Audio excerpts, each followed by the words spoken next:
about Holly today. Sorry. Okay, Holly's one of my heroes as well. But I think one of the things, Eileen can tell you a little bit about herself. She was with the Department of Health in Colorado when I first met her. And she's very involved at the national level with the Association of Maternal Child Health Programs, with Family Voices National Office, way too many but to even begin. But she really is world renowned with regard to bringing families, individuals with disabilities, and providers of services together to help change the world and make it better. I mean, it sounds dramatic, but it really is true. And one of the things that she has done is she helped to develop a leadership academy for individuals across her state. And so you might think of it kind of as a civic academy, if you will. So it doesn't matter if the person has a disability or not, or knows anyone with a disability, they can come to these academies, learn how to advocate, learn how to work with their government or their hospital or whoever the organization is, just to improve services to meet the needs of those that they serve. So Eileen, I'm going to stop talking so you have plenty of time. But I'd like for all of you to welcome Eileen Forlenza, one of my heroes.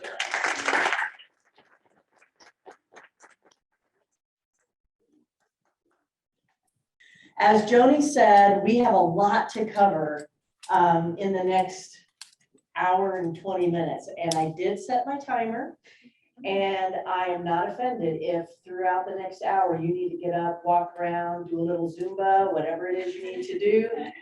In most conferences, you know, we've moved to shorter keynotes, but there's so much. And since I brought all my Denver Broncos love to you, I just thought I would take all of this time. As Joni said, I have been working with, well, Joni, first of all, is an absolute rock star. She's amazing. And so thank you, Joni, for everything that you've done to make this happen. Not just today, but forever and ever and ever. And speaking of family engagement and family love, I just want to give a big shout out to my sister Patty, who's here today. She lives here in Mustang, Oklahoma, and I get to come visit every now and then, so it's great.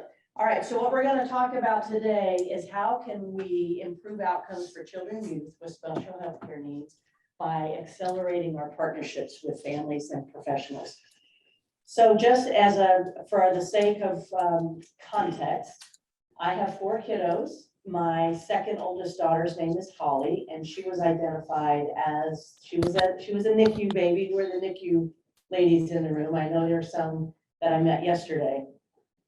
And so Holly was identified very early, and we spent most of the first year and a half of her life in the NICU. And when Holly was 2 is when she was diagnosed with severe, profound mental retardation, failure to thrive, severe epilepsy, on and on.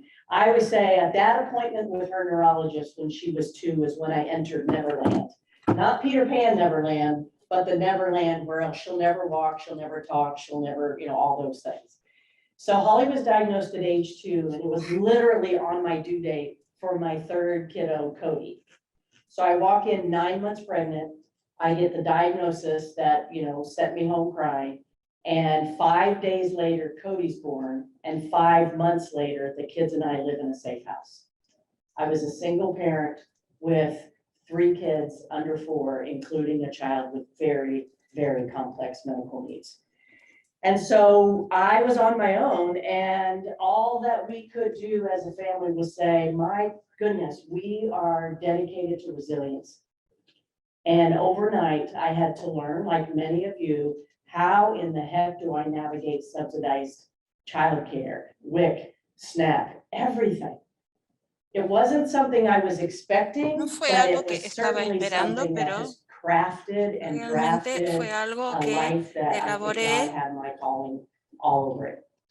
So the kids and I, you know, Los kind niños of y yo trudged on, and we accessed Medicaid. How's my luchamos camera stuff? Am I okay? y tuvimos Yeah. No belly button I've got a shots today. full, I've got a full view. Anyway, so that was just a time that I think is helpful in this work una of época en la always que remembering the challenges siempre and how recordaré los challenging desafíos just y navigating los systems can retos be. que recorrí And en so todo what I always knew, tiempo. regardless of what was going on, A there was pesar something de that lo was que so estaba grounded in that sucediendo, time of the power of peer supports. And this is important to know necesitaba because apoyo de later las we're going to personas, talk pares, about de what do mis you do when your pares. kiddo grows up and goes into ¿Qué adulthood. hacemos We cuando had a little bit of talk nuestros about hijos that tienen yesterday, the problemas? transition. ¿Cómo hacemos The para hacerlos concept of transition transicionar? El starts concepto early de on. transición comenzó So the más power of peer temprano, supports entonces needs to be embedded in your culture and in the way that you do work, because we cannot always hold our kiddos' hands forever. And the system of support includes peer supports along the way.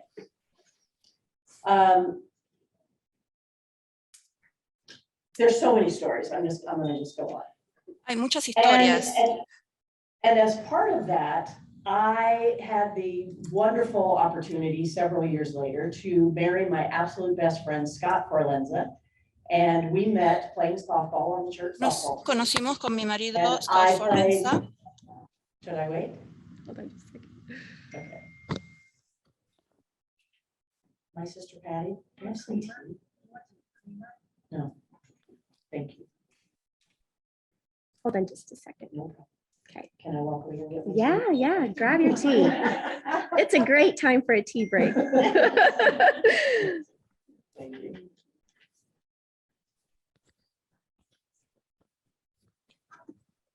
Sister-in-law, yeah, absolutely.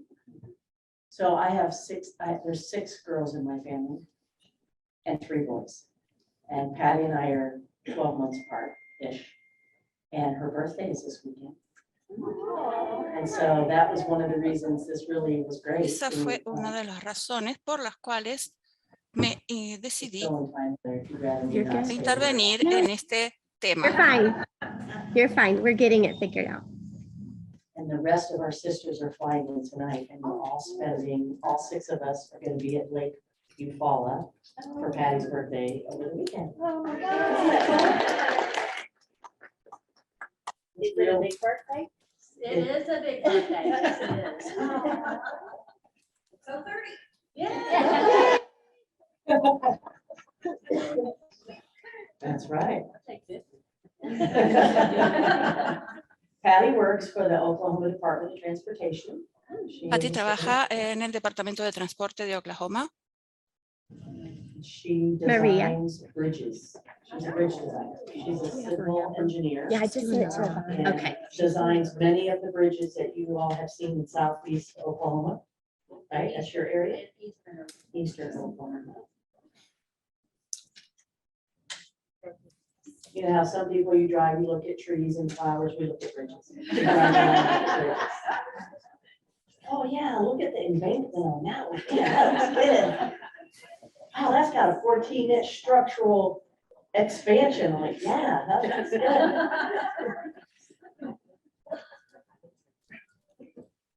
Maria, do you see what you need to see now?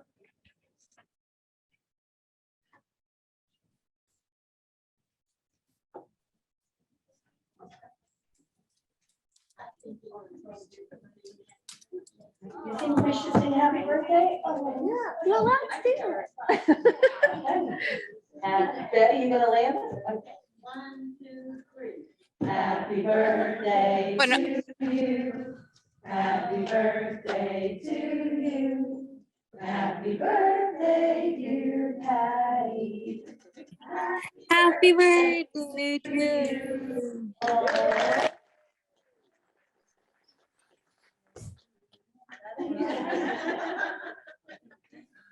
Oh, that's so sweet. Thank you. So I only had one broken bone my whole life. Oh, no.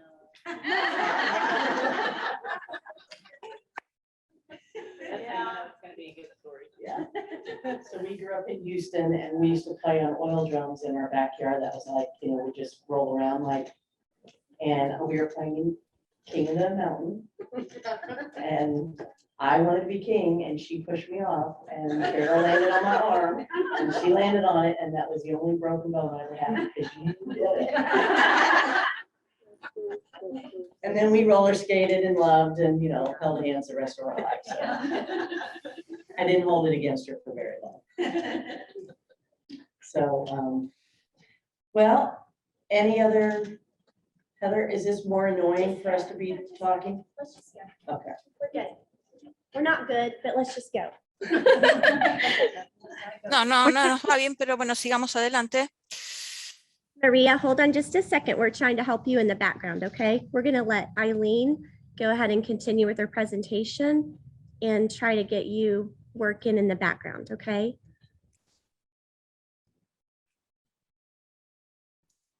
Okay. So, as I was saying, I played third base, Scott played shortstop. It was perfect because I had the dugout right there. And so I was a single mom with 3 kids. And so we fell in love playing softball. We got married when the kids were 4, 6, and 7 years old.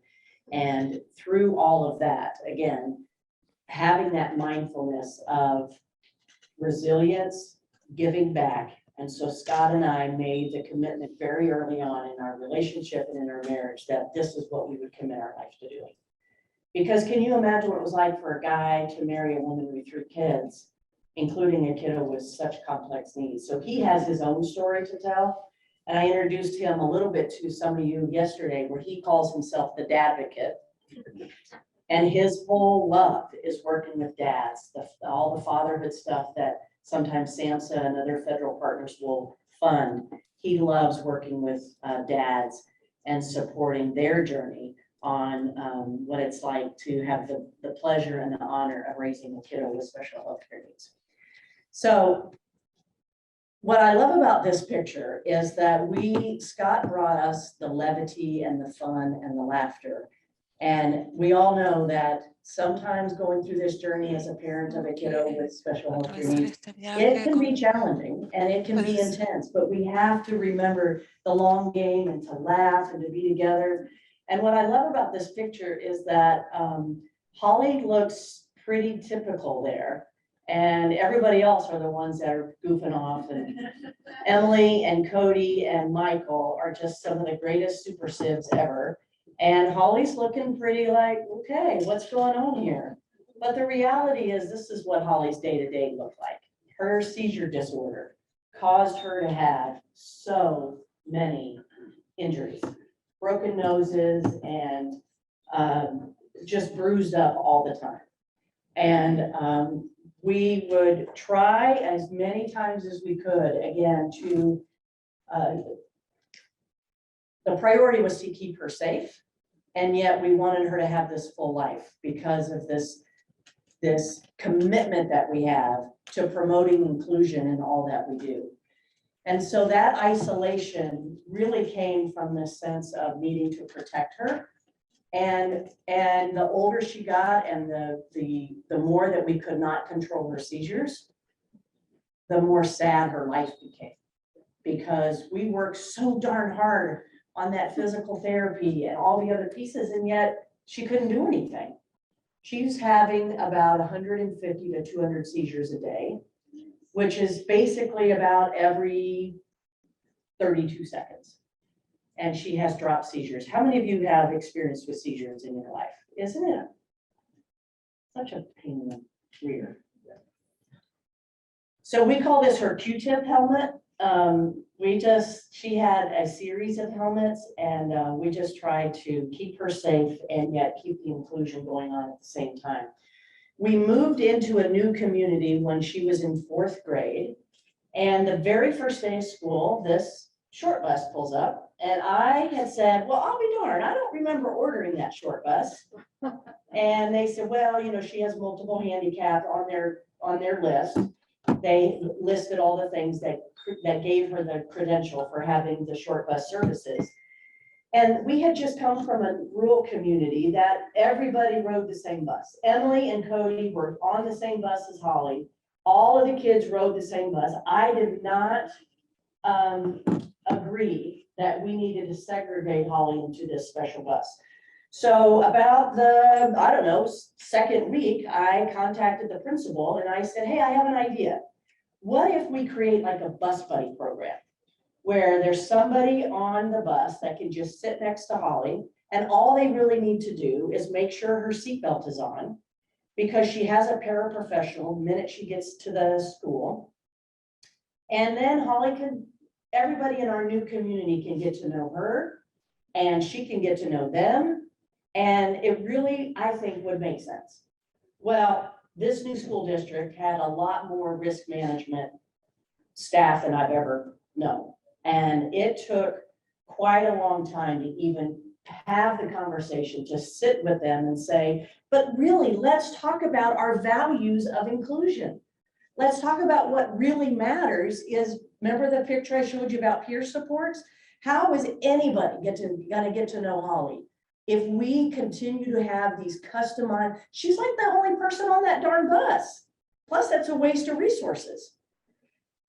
So I talked to the principal, then we talked to the next person, we end up with the risk management at the school district, and lo and behold, they did agree that we could create the Holly Bus Buddy program. And so we wrote up this, it took about, I don't know, I think she was in 5th grade by the time we got it together, but I was not going to give up because it made sense.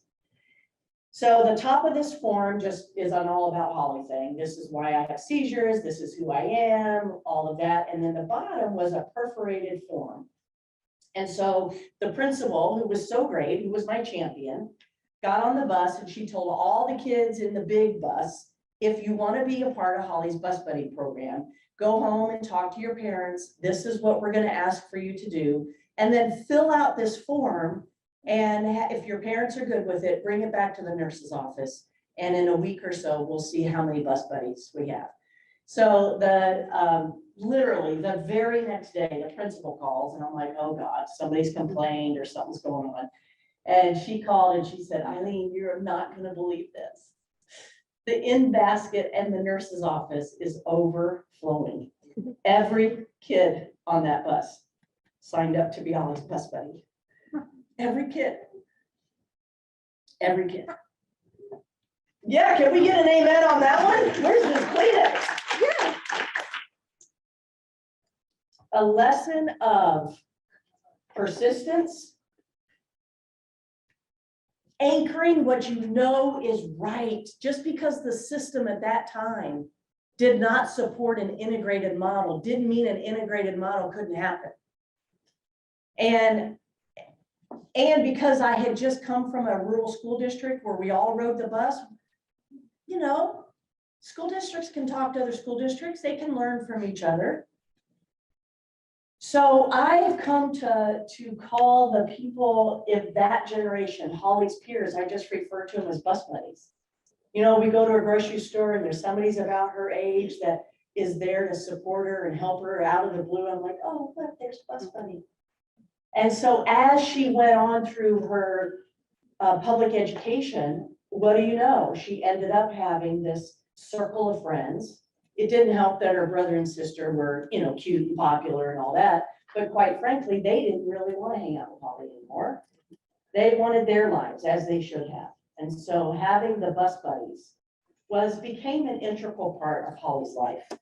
And so what I learned through that is that oftentimes it's the system that puts us in a fear-based mode, right? We have all this risk management, we have all of that.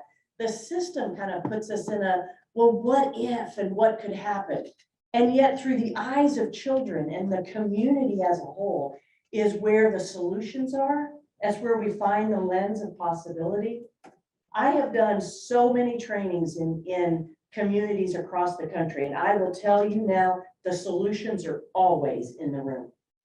The solution is always in the room. It's our job as family leaders and as facilitators to pull it out. Like, what are the solutions? And so it's our job as systems leaders to create a space whereby we bring the community together and authentically hear from them. And that's why this conference about partnerships is so important.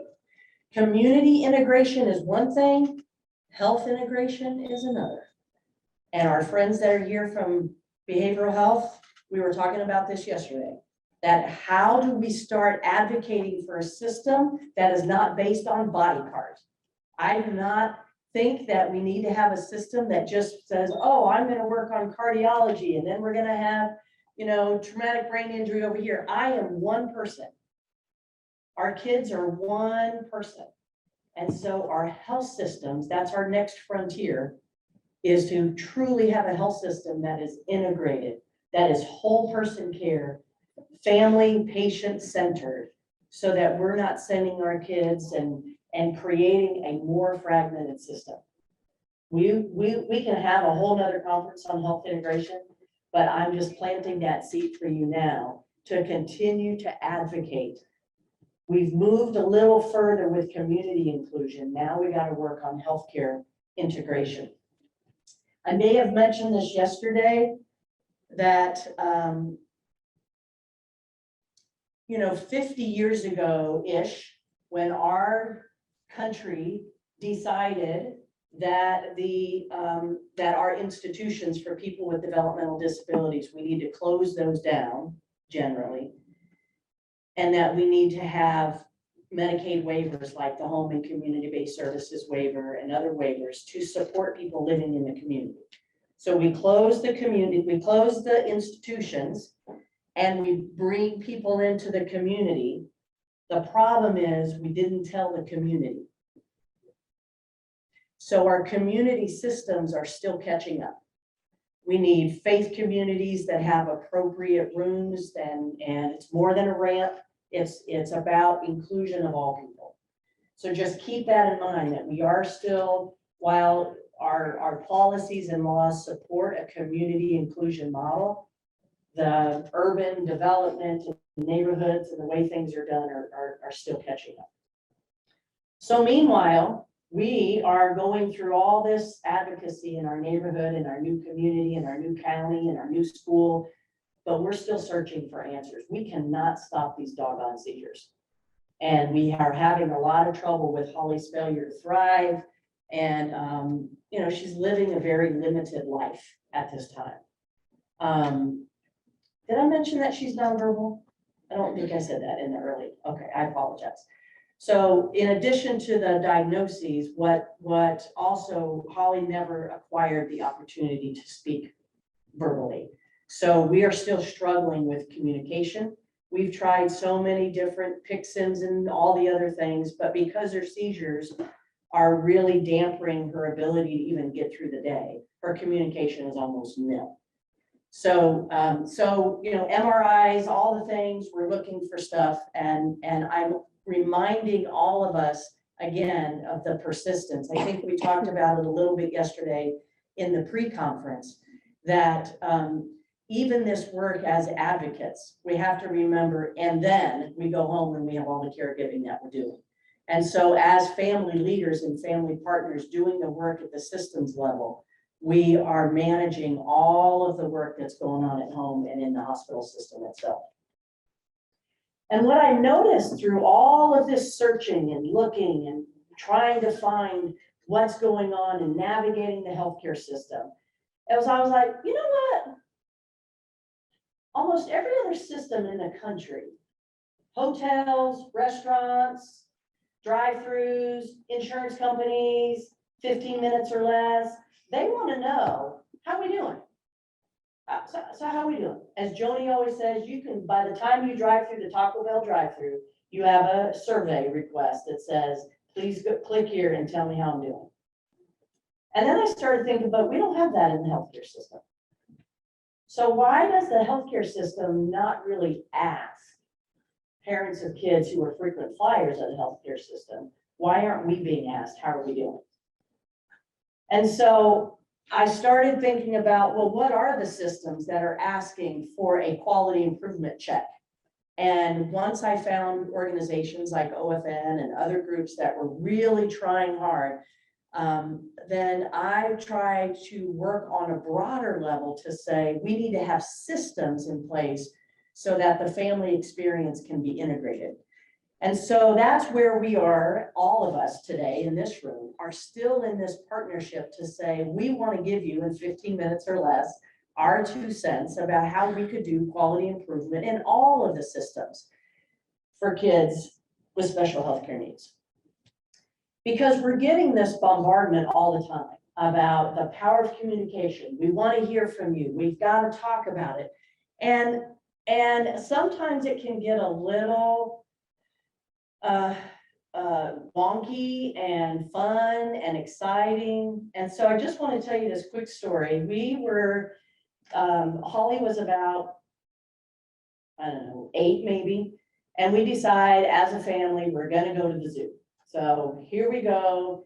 And Patty's kids might have even been with us at that time. Our daughters are the same age. And so we're packing up the minivan and gonna go to the zoo. And I knew that Holly was having a high seizure day, but we're gonna just plow through it. We're gonna make it happen. So she's in the bench seat right behind me. We decide to keep it simple, go through McDonald's, pick up our Happy Meals, and then we'll picnic when we get to the zoo, right? Good plan. So I'm getting the kids in, we're loaded up, we go through the first window of the McDonald's drive-through, and I just say, please, I just need 5 Happy Meals and, you know, milk. So everything's great, and from the time, right after I said, I ended my order, I look in the rearview mirror and Holly goes into a major grand mal seizure. So then I'm, okay, I'm the only adult, I have all these kids, Holly's in a mess. So I pull into the second window to pick it up. And I'm like, I can't do this right now. My daughter's having a seizure. I'm so sorry. I'm just gonna pull over here. She's having a seizure. Please just wait for me. It's okay, I'll be fine. She's having a seizure. I'm gonna go over here. So I pull into the little wait area and the kids are good. I pull Holly out. We do all the safety protocol. We do, things settle down. Get back in the car. And the gal from McDonald's comes running out with our 5 bags. And the kids are so happy finally to get their Happy Meal. We open the bags and they're all Caesar salads. She thought I was saying, give me my Caesars, I need my Caesars. And they were Caesar salads. She was having seizures. So we're just laughing. And Maria, I hope you find that was funny because we laughed a lot. And so just the power of one word and also the tone of my voice and the reminder of language, the difference of the excitability, what was important, and the importance to keep it light and to keep it fun. So we laughed about it. I think the kids, and I think I made them eat their Caesar salads, and we went on and went to the zoo. So I hope you think about that next time you order a Happy Meal. So much fun. So I put this many years ago, wow, 8 years ago, I put this little visual together to show again that in the midst of everything else, this is kind of our daily world. This is our medical home universe, if you will, with Holly in the middle. And then we have all these other systems. We have her, women's health, and we have PCPs and neurology, and then the siblings and the camps. And on any given day, and I think we've talked about this in some of the national meetings, is that for families who have kids with special healthcare needs, it would be great if someday you would just draw out your care map. You know, how we've looked at Kristen's, Wanda, and how it's actually a pretty interesting tool to just kind of draw out what does your universe look like on a day-to-day basis, starting with who's closest to the kiddo from a healthcare perspective specifically. So what's always been so important, again, back to that piece about communication and how words matter and tone of voice matters and context matters. It's just so important to continue to remember that regardless sometimes of the language barrier, families have really important things to share around navigating the system. We've created an entire new workforce called care coordinators. And guess what? Who's still doing the care coordination? The parents. Learn from the parents about how to draft the care coordination systems and roles and referrals and processes. And if the system wasn't so complicated, we wouldn't need care coordinators. That's my little editorial, but seriously. And so it's such a huge workaround. And so we're in a very complex system called healthcare, and we have an opportunity to partner together and to really start minimizing some of this confusion, because parents always have the such great guidance and advice when it comes to quality improvement. So the question to you is, how are you harvesting this human capital that you have in your beautiful state of Oklahoma? What is it about your sunsets that are so beautiful? Like, why do you have such pretty sunsets? Is it like a reflection of the red dirt? I'm serious. I am amazed. I mean, we have beautiful sunsets in Colorado, but man, anyway. So because we work in these vertical systems, we have healthcare and education and special education and special ed and Medicaid and Medicare, everything is vertical, right? And you have all these vertical systems, and the funding happens that way because you have behavioral health funding and you have all these different funds.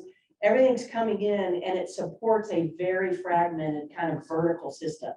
But I always want to remind everybody that families are the horizontal thread across all of these systems.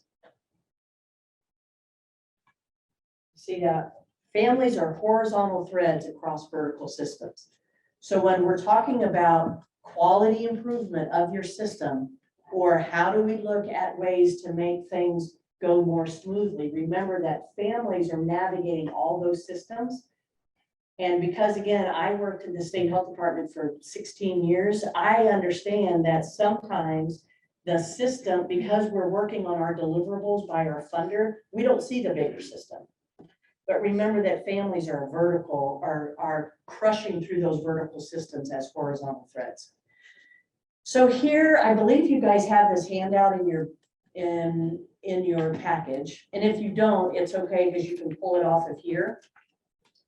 So when we get to this point and people say, okay, well, how do we do this? What do we need to do to include families? And I just want to say that across the country, when people say, yeah, we just really can't do this because ... These are the top 5 or 6 things that I have heard from coast to coast about from agency partners who say, you know, we've really tried, but we just can't seem to make this work in terms of agency really buying in to this concept about partnerships. So I started pulling these together and I'm like, okay, if this is fear-based, because remember we talked about the bus buddy program and that system was based on a fear-centric liability risk management. And I understand that. But what if we started thinking from an innovation perspective, or what if we just really could start over? So on the left side, you have this kind of fear-based thinking. And again, this is a list that I pulled together from doing this work for 15 years, coast to coast. And these are the same answers that came up. They're same reasons. And the first one is this, that, well, you know, every time we bring families in, all they do is really complain. They're not really solution oriented. They're just kind of complaining. And then we started to, on the right side, say, well, what if we looked at this from innovation and say, well, they tucked in that complaint is really a solution. So let's talk through that. Another fear-based, understanding or a reason that there was some fear around this was that families just really don't understand how healthcare and health systems work. That may be true. I'm just throwing these out for you because this might resonate for you here in Oklahoma. This is what is being said across the country.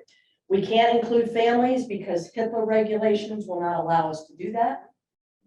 We've heard that family-centered care takes way too much time. We don't have time to add another person in the loop, i.e. a family member to give their 2 cents about how we want to run this particular system or this appointment. Families are just, they're so busy, they're just never available to participate. Is something else we hear all the time. We just can't get families. And then the one that hurts me the most is that, well, I can't tell you how many I've heard this time. The families that we work with, they just don't really care. They just don't really care about getting involved. We have these town hall meetings, we have this, big, we want to hear from you, and families don't show up. So these are the things that we hear across the country. I'm sure some of these resonate for you.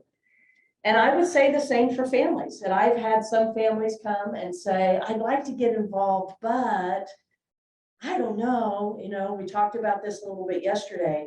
I kind of want to get involved. I kind of want some help. I kind of want to learn. But, and since we're talking about partnerships, this is not just for agencies to figure this out. We families need to figure this out too. And so what I hear from families across the country, say things like, well, my experience, am I even qualified? Who's the people that were saying that yesterday? Does my experience even matter? Like, do I have anything I can bring to the table? The answer is yes. And then families might say, yeah, I don't know. I don't even understand how that helped. I don't even know how that works. Well, what if you could get involved and start thinking about it? What if there was a mentor, another mom or a dad who said, you know what? I think we can figure this out together. Similarly, where families have heard that they can't be involved because of HIPAA, well, you know what? All we need to do is sign a confidentiality statement. We can do this work, okay? And for the argument about families can't get involved, you can be very specific and say, I can be involved on Tuesday and Thursday from 10 to 2. That's how I can volunteer, or this is when I'm available. You can pay me as a consultant for $15 an hour, and I'll be there every Saturday from 9 to noon. But families can get involved at a time when it works for them. We just need to be real specific and treat it like a very structured opportunity. It keeps it clear for everybody else. And for the families that have been, when people say that families don't care, I've often come back to the agencies or to the families and say, what can we do to communicate differently? If a family is truly coming in and having a more of a complainer, negative attitude, we as other family leaders need to get into that mentoring role and help turn that around. Does this resonate? Does some of these sound familiar to you? Okay. So in order to kind of talk through this, this is kind of a foundational piece that is really important for us to understand, that through this work, what I have found across the country is there's an actual progression of leadership. There's a progression of engagement. I call it leadership because I think we are all leaders. We are all leaders. But sometimes we lead in different places. So, but there is a progression of where we lead and how we lead. And first, and I'm speaking specifically for families with children with special health needs. First, families just want to say, I need to be a leader just for my family. I need to know what these resources are. I need to understand where the best specialists are. I need to know what school district is best. And I am going to really just hunker down and I'm going to be the best leader for my family. And that's a good thing. And then some families will go on and say, you know what, I'm ready to be a leader in my community. And my community is defined not necessarily by what the agencies or what the system says, but what I see as my community. And my community might be my geography, it might be my diagnosis, it could be my faith community, it might be my language community. But I just want to take what I've learned in my own situation, and now I want to lead on behalf of my community. And that's where we see parents who say, oh my gosh, my son just got diagnosed with autism. I had no idea that 1 in 44 boys or kids are diagnosed with autism. I think I'm going to have an autism awareness 5K run in my school. That's a family going from the inner ring to the outer ring, or to the community ring. And then the third ring of influence, the third ring of their leadership, is they get involved in what I call the outer ring of leadership, because they are leading on behalf of others. And they are leading with others that they may never even know or recognize, but they know that they're leading broadly. And that's where they're providing their leadership for a policy or something at a larger level. And maybe their kiddo will never even benefit from this leadership because they've moved on to a different area of interest. But nonetheless, families go from an inner ring to a community ring to an outer ring. And then you'll notice that the arrows are bi-directional. And that means that sometimes families can quickly go from the inner ring to the outer ring like that. Like, oh man, I got this. I'm ready to take charge. And then there are times when families just like, no, I'm just gonna go right to the next ring and that's where I'm good. My husband Scott, as I shared before, calls himself the Advocate. His ring is the community ring. He loves helping his community is men who are parents of kids with special health care needs, especially stepdads or dads who have come into a marriage like mine. And he absolutely gets charged up. He has this thing that he does called Guys and Grills, and he brings the guys over and they smoke cigars and have hot dogs and hamburgers, and they talk about their experience. So he's a community ring, I'm an outer ring person. And and we need that, we need all three levels. But here's what's interesting, is you see this little thing here where you have these decision makers where they're saying, hey, we need a family on our advisory council. We need families on our Mountain States Genetic Council. We need families at the NICU. We need families on the hospital, all these things that people are asking for. And what those agency folks are asking for is for a family that's on the outer ring. They want a family who can come in and talk about the policy, the implementation, the strategy. But what happens more times than not is that we send an inner ring family to that outer ring experience, and it is disastrous. Because that family member was not equipped, prepared, informed, educated to do the outer ring experience. They don't know the acronyms, they don't know the timeline, they don't know who the stakeholders are. But we thought about them because as an inner ring parent, they were asking a lot of questions. And so we as an agency community need to be really prepared to know what is it we're asking for when we ask families to get involved in a project. Are you asking them to be an inner ring family to just tell their story and to talk about their, navigation story? Or are you asking them to be involved at the outer ring? Or are you asking them to be a messenger and go back and talk to their community? We have to be very clear about that. Because again, there's value at all levels. Every single level of this engagement model needs families. We need families at all three levels. We need someone who can tell a compelling story. This is a guy who is from Jamaica, and he came to this country and is white. They had like 5 or 6 kiddos, and they were juggling, and he's just like, I'm with the kids during the day. My wife works at night. I never get invited to IEP meetings. They all just talk to my wife. They don't talk to me. And he's like, I want to learn. I want to be a part of this. We need people at all three levels. This is not a shout out to say we need all outer ring families. We need to just be aware of what level and make sure we give the appropriate resources, mentoring, and guidance at all three levels. Because what we know is that equality is not equity. There are different pieces. People need different things at different times and different levels. We can do a whole nother conference on diversity, equity, and inclusion, where we could pull this apart. But I just want everyone to be mindful of that. If you say every family gets $500 for a stipend, but what if one family only needs $50 and the other family needs $500? Be mindful of what's equitable when we're working with families. And also to be super mindful when you're asking families to be involved. We talked about this a little bit yesterday, that oftentimes it's when that family comes in the inner ring because they're just looking for everything for their kiddo. And then you know that they have the ability and the propensity and the sparkle in their eye to go to the next level. One thing that I've often talked to families about is I would say, so just curious, before you got into this world of being a parent of a child with special health care needs, like what did you do? Like what were your passion areas?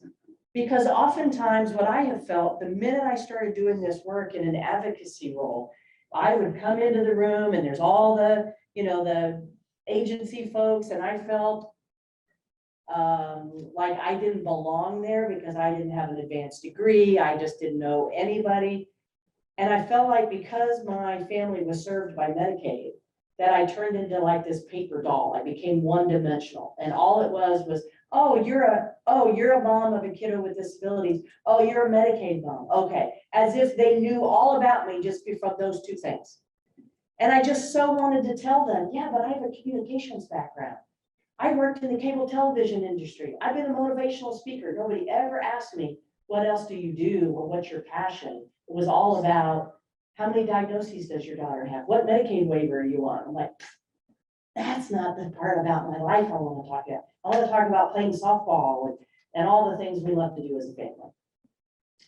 So sometimes that's helpful when you're trying to get to know families and to just ask them. So before you got involved in all of this, what did you do? What did you do? What did you spend your time with? And you'll find out where people's strengths are and what their passion areas were. And starting law school, did get to finish, owning restaurants, being a caterer, whatever it was. That's a really good way to get to know families in that way.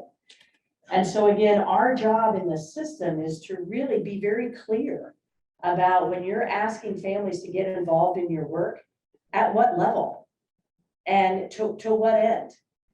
And where are you trying to go with this involvement with them? If there's one thing you can leave this message, this conference about, I just want to remind you that family engagement is not the end goal. Family engagement is the means to the end. The end is quality systems. The end is better health outcomes for all kids and families, period. How do we do that? We include families to be part of creating that system. Family engagement is not the end goal. Family engagement is the means to the end. So our job is to, as systems people and as families, to partner together to make sure we don't lose sight of what the end goal is. Because having butts in the seat is not, should not be your measure, is not your quality metric here. I mean, great for Joni and Heather for having hundreds of people joining us today, but if we don't come away from here with an action step and something that we're gonna do, I think this conference is a waste. And I think all of you would agree, like, we didn't do this just to get together for some tea and granola bars.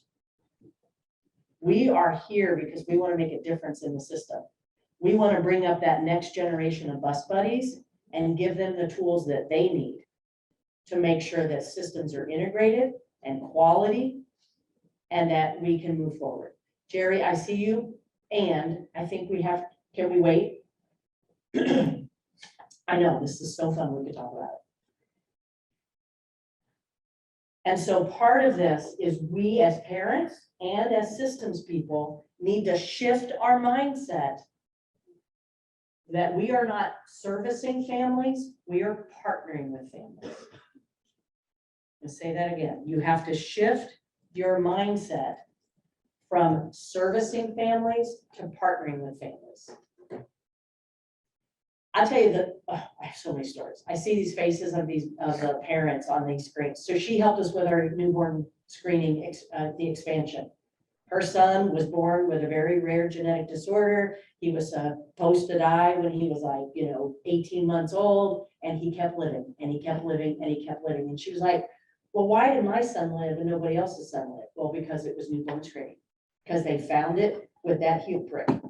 And then she realized that other states, anyway, she went on to become an outer ring mom in light of that. And so when we realize that there are champions amongst us, every family that comes into that NICU or whatever has some potential for some leadership. And they might, again, just be leading on behalf of their own family. And that's good, great stuff. And we celebrate that. And there are some families who want to walk out of that NICU and say, I want to help other parents and families.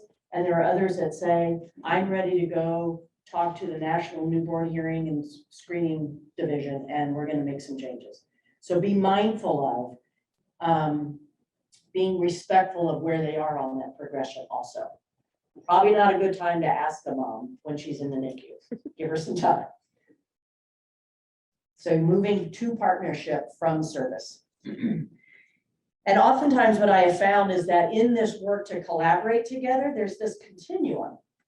And I think it's important to note that when we collaborate, there's this, see how much more animated this is. Yeah, okay. we gotta go away from like these turf wars, like, well, that's what we do.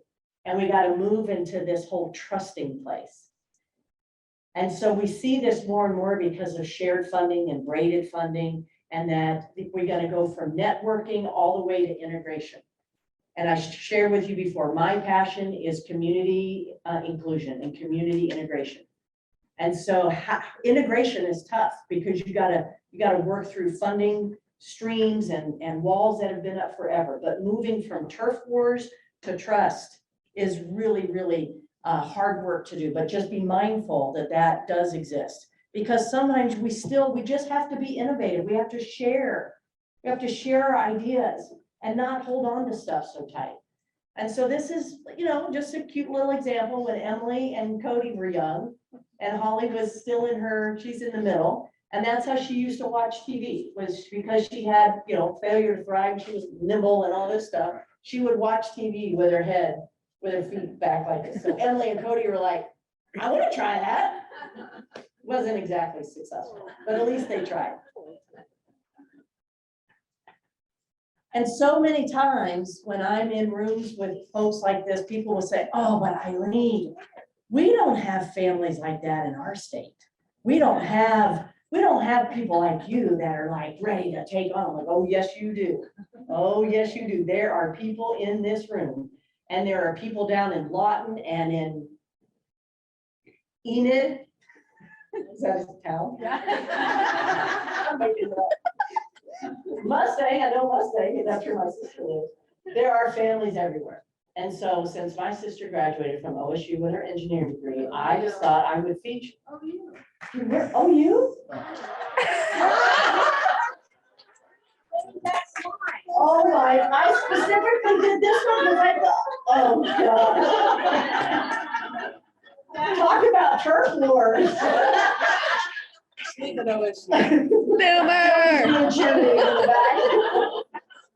thought OSU was the engineering school. It is. It is. You just knew that was a better school. Okay.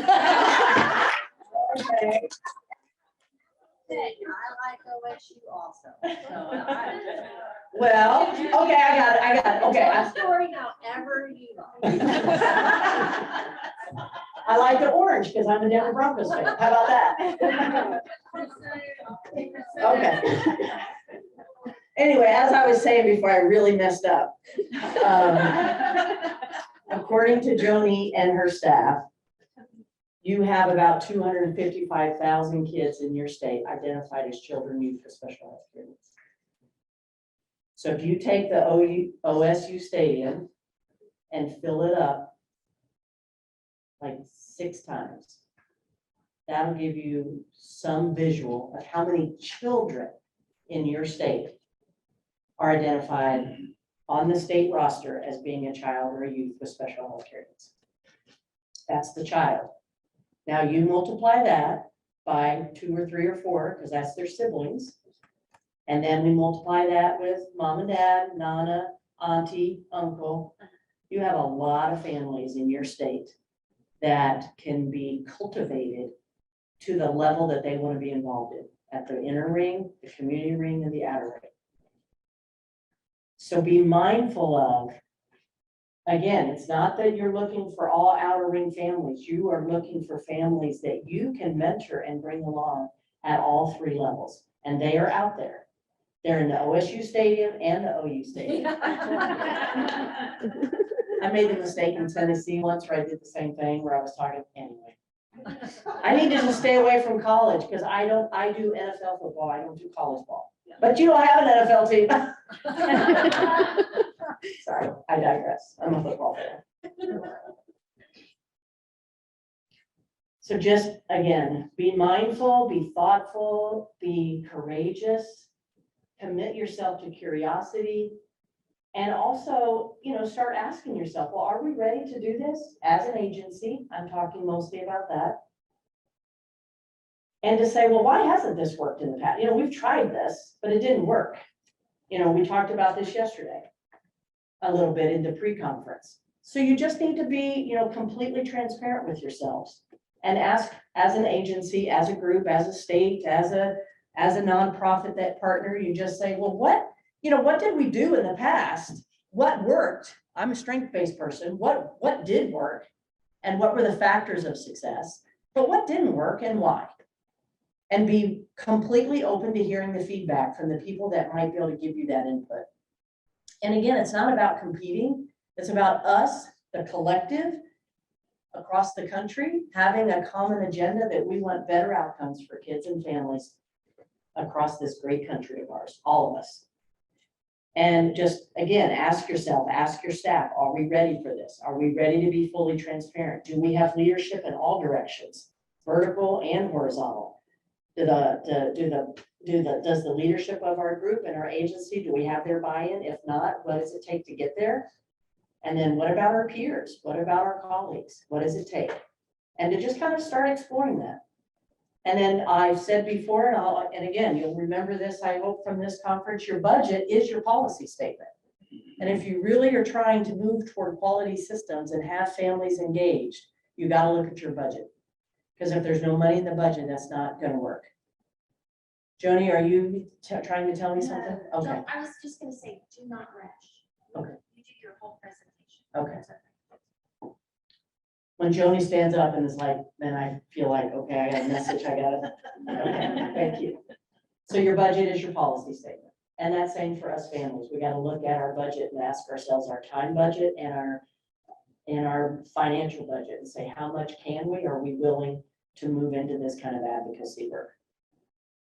And then you got to start asking yourself, well, what are some sustainability strategies? We've tried it, it didn't work.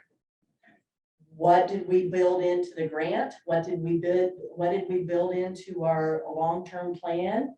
Title V is such a great partner. Title V does so much great work in this field of ours. And how can we help Title V with some of their sustainability opportunities? I think it's really important for us to share with each other of what's working and what's not. I think that's one of the reasons Joni's been so successful here in Oklahoma, is that she listens to other leaders in other states and picks up what's going on. Do the same in your county and in your school. Start doing a bus buddy program, share it with somebody else. Everything that we do is to get to that end result of having better health outcomes for kids and families across that state. And so, as you know, this is hard work, and I don't want to, I've had people after a conference say to me, oh, Eileen, you make it sound so Pollyanna, like it's so easy. I'm like, no, that is my approach, is that I do have a positivity in my Strength Finders profile, but creating a meaningful life for Holly and for all of our kids is, it does take work. I include this picture because the kids took Holly to the canyon one day, and Holly, because of her sensory stuff, she loves to play with people's eyelashes.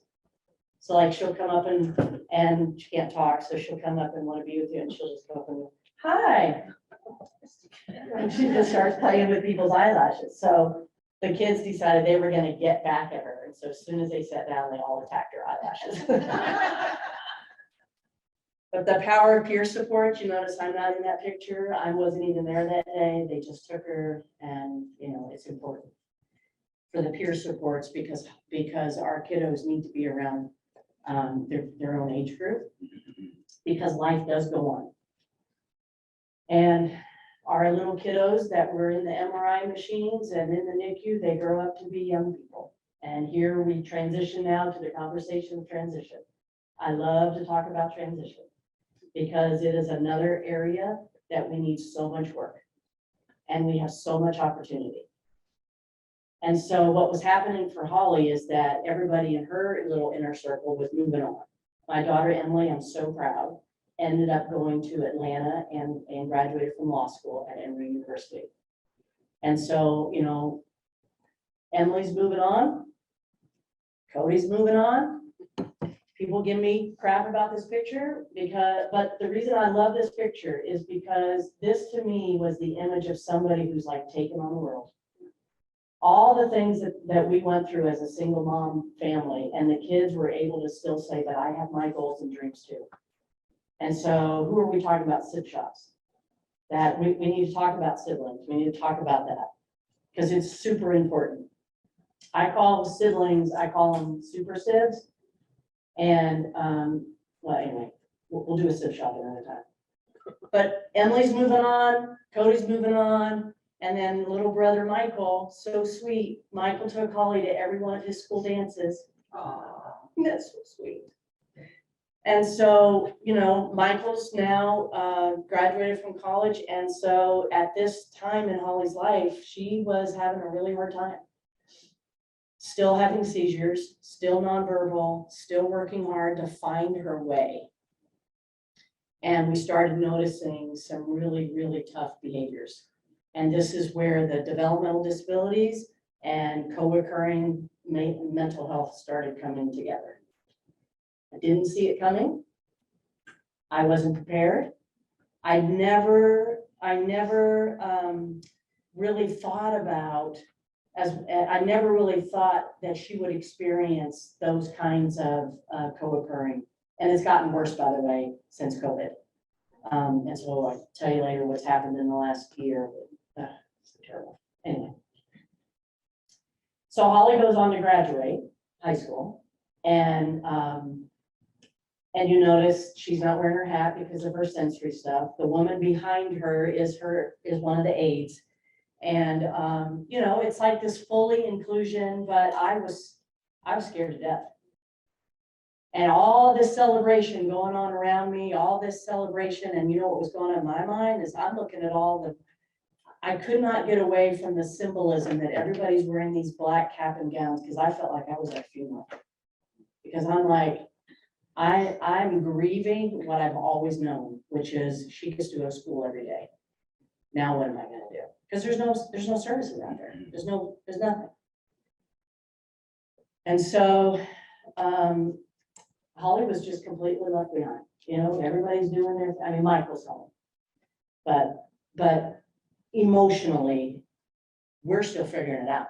We're still, I mean, she's 18 years old and we still don't have much to say that we've got this under control. And we've been at it for a while. And so regularly, this would be her bedroom. She's literally, oh, I think I have you can't really see, but she literally tore her furniture apart. She pulled off the whole front facing of her TV stand. Yes, she's got orange sheets for the Broncos. She's a big Broncos fan. But every day and every night, she's tearing apart her room. And I had to have my own self-reflection and remind myself that every behavior is a form of communication. Every behavior is a form of communication.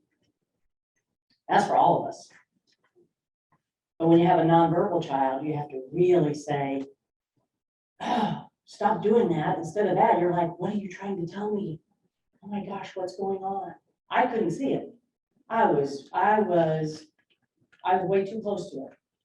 And that's why peer supports for us as parents are important too, because you need your sister friend, you need your guy friends around to be able to say, hey, can I just tell you what I'm noticing? I'm really concerned about that. Holly's senior year of high school, we transferred her to a new high school because the school she'd been going to for her first 3 years never really embraced all of who she was. And like I would ask them about, well, when is she fully included in the student body?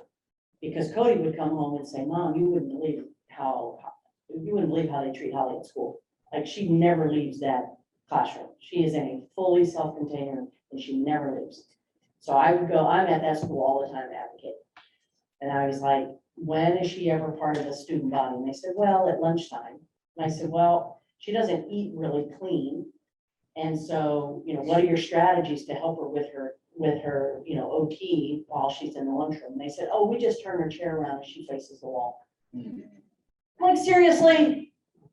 And I've been advocating in that school. I mean, this is me. I've been advocating for bus buddies. I've been advocating her whole life and I could not penetrate that school. And at some point I had to just I had to modify, so we took her to the next school, which is only 3 miles away. So her senior year, she went to a different high school. And that was hard, but I think it was better because they had unified sports and they let her play on the soccer team, and she had all of that stuff that she could have, should have been having all along. And the football team went to the state championship that year. And the quarterback was coached by my husband. And so she was enveloped by the football team. And so she had a wonderful senior year. But my lesson as a parent was I needed to pivot. And I'd been fighting that doggone school for 3 years. And I finally just said, okay, I got to pivot. I got to go here. She's got 1 year left because we're getting ready to transition and I got nothing. And so just a lesson there about know when to say when. Not giving up, I just pivoted and had to go to a different place. So there's that's a tough pill to swallow sometimes.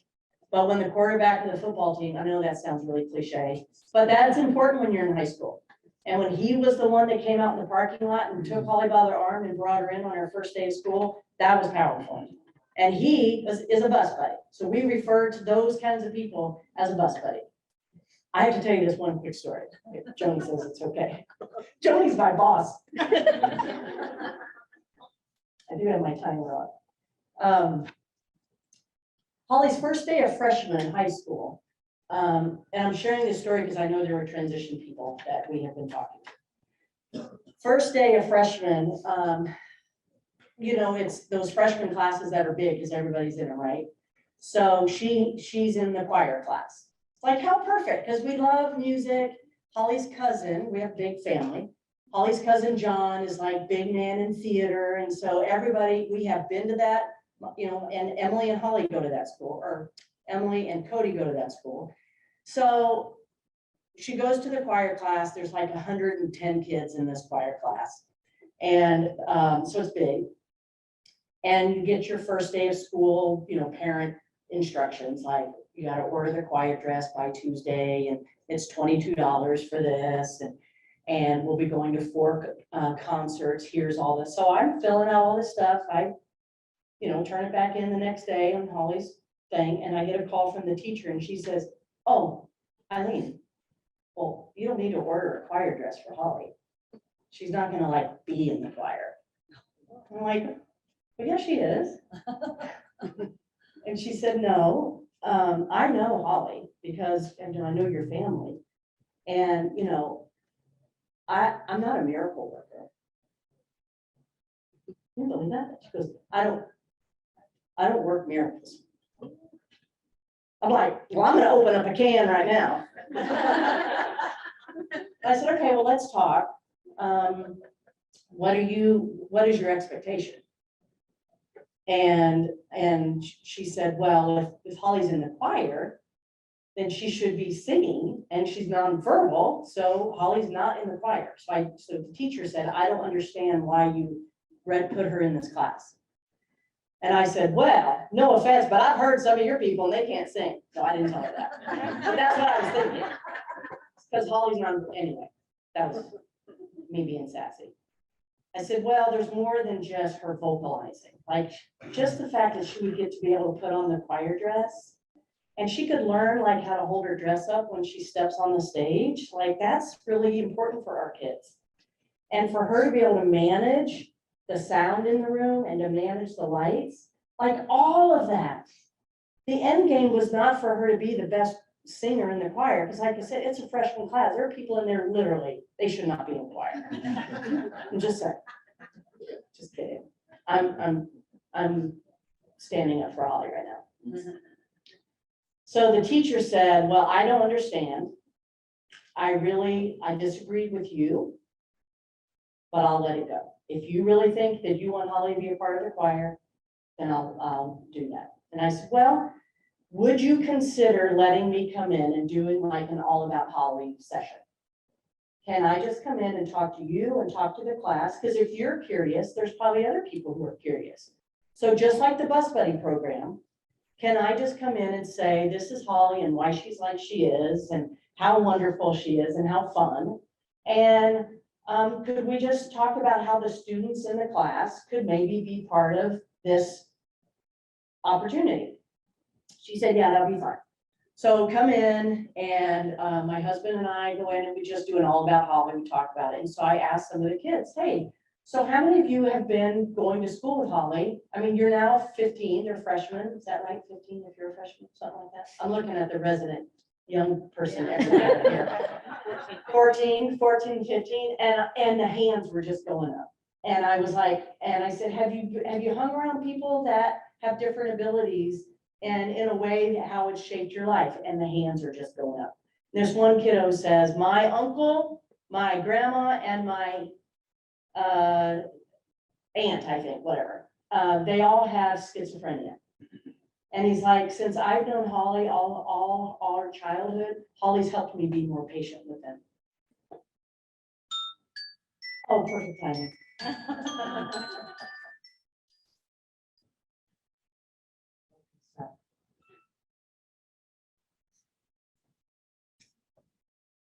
Sorry, why am I having a hard time turning off my? Uh-oh, your slides are advancing. Uh-oh. Multitasking. Okay. Here we are, because I went into this other story. So all these other kids were saying, so I said, well, if for what you guys know about Holly, how do you think she might be able to, what are some strengths you think she could build on as you guys go through high school together the next 4 years? And one girl said, well, I know how much Holly loves to hug people and how she's got such a beautiful smile. And I want to open a beauty salon. I think I could have Holly work at my front desk because she would greet everybody. So suddenly all these bus buddies, all these people are like coming up with all these really cool ideas. And so I look over at the choir teacher, Miss Dinkman, I think was her name. And she's over there, she's crying. And I'm like, this worked. Back to inclusion, back to bus buddies, back to having a commitment to saying Holly could have been, she deserved to be in that class because she loves music. And we have to just think from that innovation perspective, what is the real outcome? I don't care if she ever went to a choir thing at all. I cared that people got to know her and that the community got to see a kiddo with special needs being supported by the community. That's when it's really awesome and cool. So after she graduated from high school, I took her to a special education conference because she didn't have anything else to do. So she went with me and I was presenting on transition. And she's tooling around this conference. We go to play, we do karaoke. This is the night we did karaoke. All the people up on stage were nonverbal, which I thought was hilarious. It was so much fun. And right after the conference, one of the specialists that was in the audience, there was like, 1,000 people there. And she contacted me and she said, hey, I watched Holly for that, couple of days at the conference. And if you would just trust me, I really think your daughter has literacy skills. I'm like, really? And she said, I think I can unlock Holly's communication.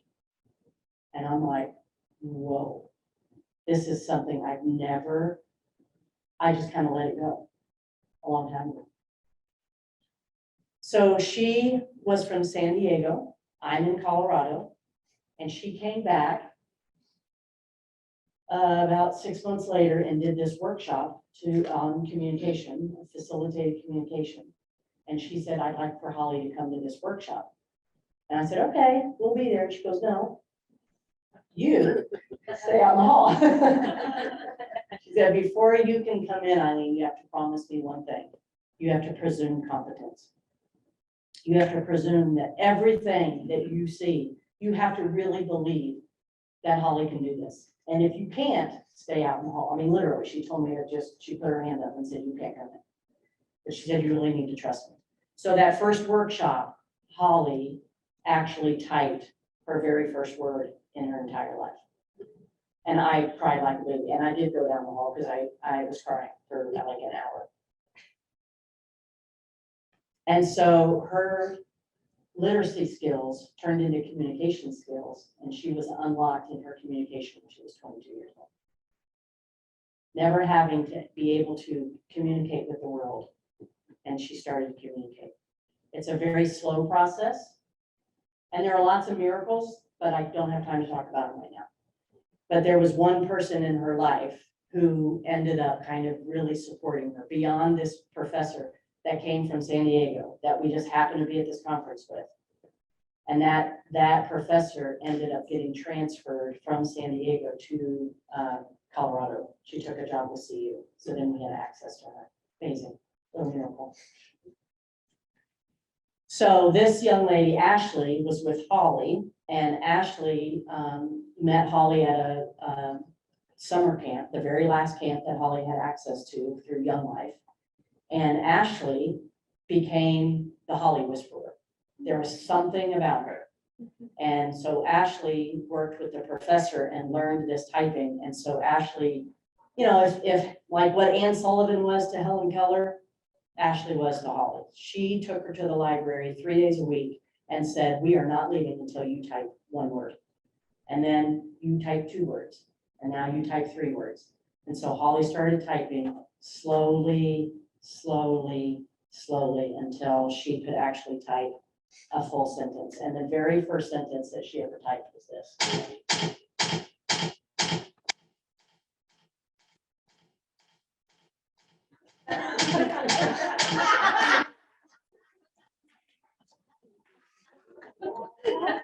What do you think I gave her seizure meds in? Can you believe that? That was the first full sentence she ever typed.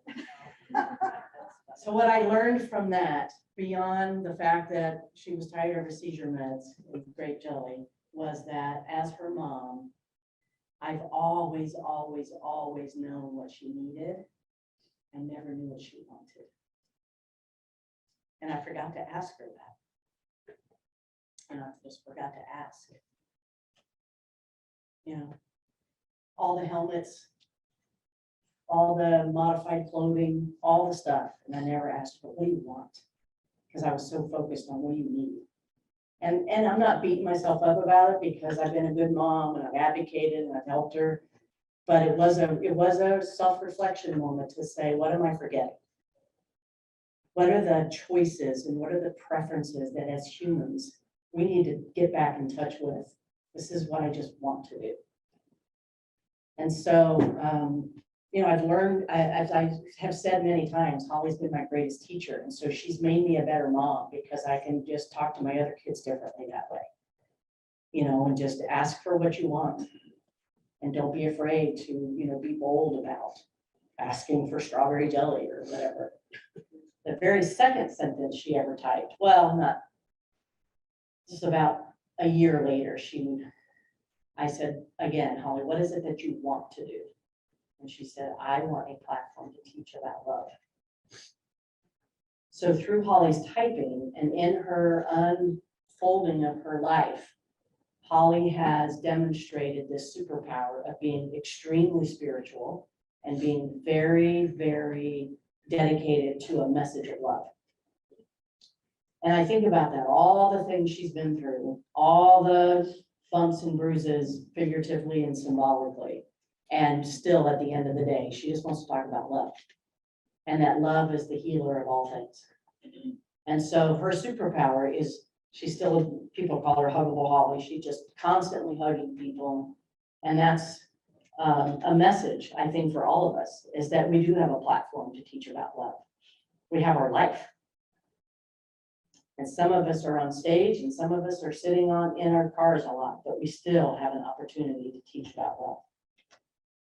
And so I went to a music festival and I met this wonderful redhead dynamo singer, songwriter. And I said, hey,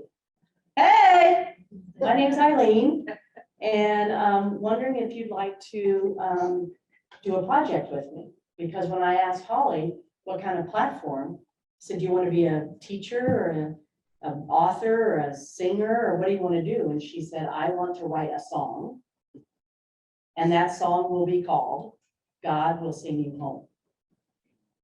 So Megan, this redhead, incredible vocalist, songwriter, won the Colorado Songwriters competition that year at the Colorado Music Festival. So that's why I contacted her and said, do you want to do this project? Would you like to write a song with my nonverbal daughter named Holly?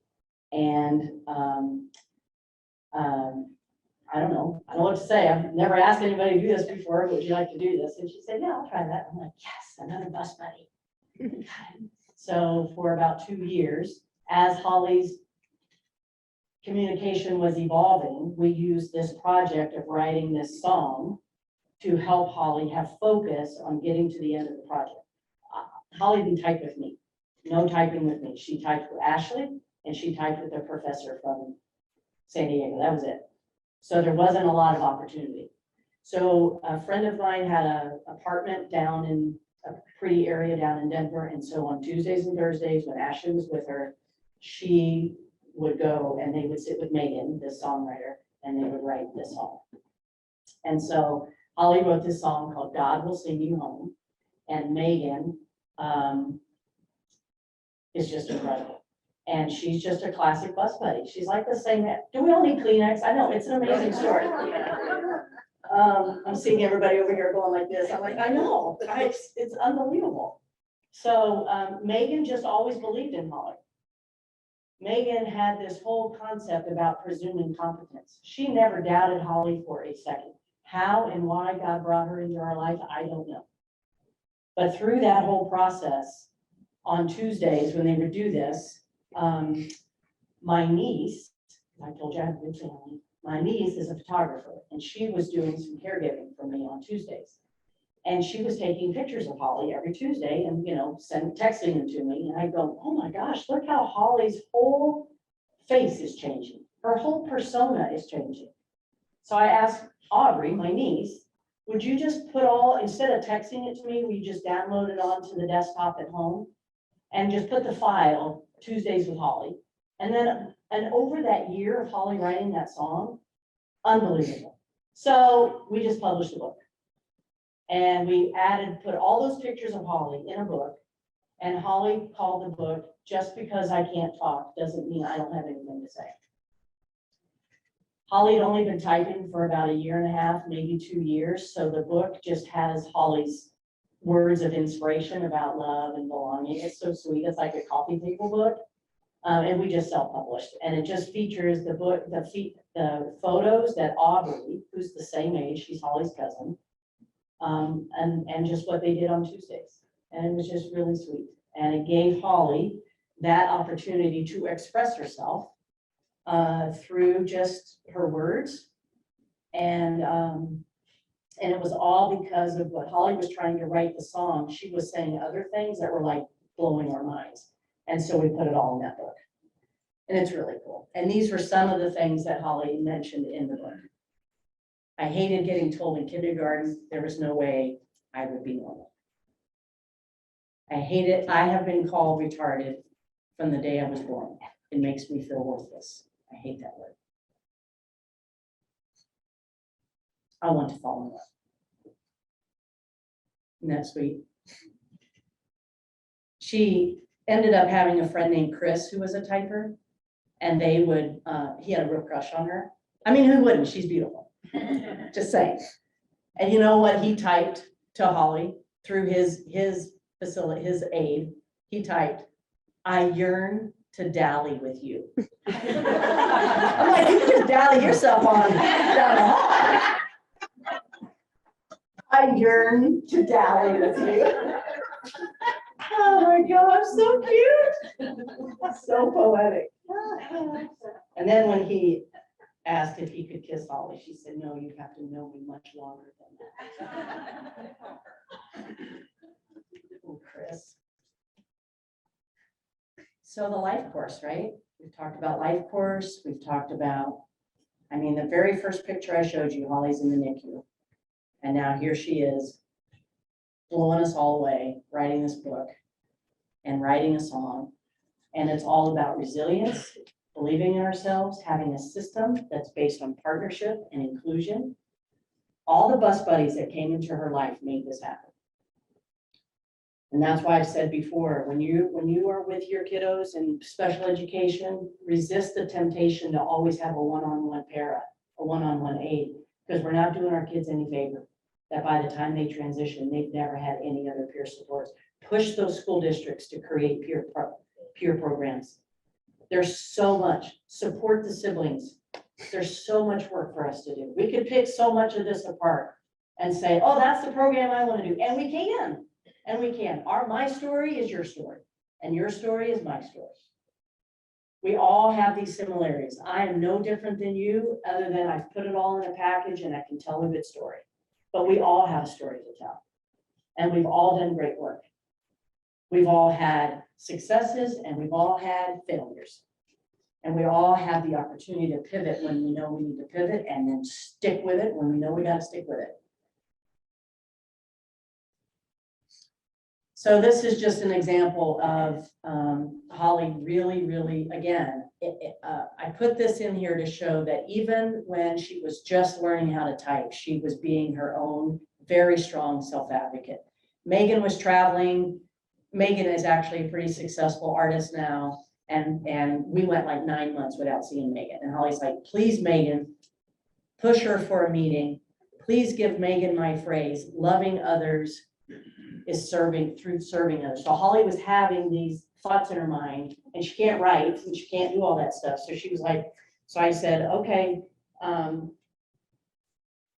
So Ashley was typing with her, and Ashley said, do you have more to say? And then Holly was like, just let me kick you out. Like, I'm done with you. Do you want me out of your room? Yes. So even through all of that, she's still remaining true to like, I can only do so much, and now I need my own time. So I am going to sing you Holly's song. Get the tissues out because I can barely get through. The most amazing thing about it is just that these are Holly's words. Like, what the heck? Okay, but it takes a little bit of coordinating.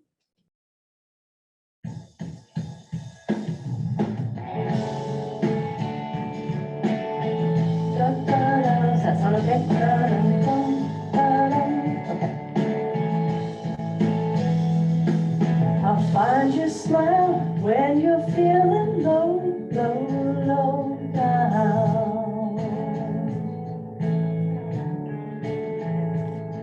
I'll help you shine even when you can't find a way out. Are you distracted by this? I am. Okay, we gotta just make a decision which way we're gonna go. There you go.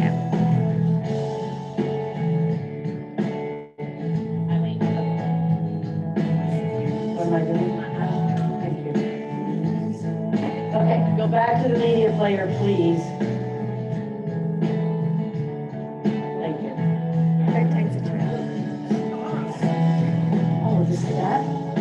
I'm advancing. Okay, this will be the last time, I promise. Third time's a charm. Third time's a charm. I'm channeling Heather, being calm, landing an airplane in a storm. So much going on in my head right now. Okay. Thank you, Sister Patty and Joni. Yes, please.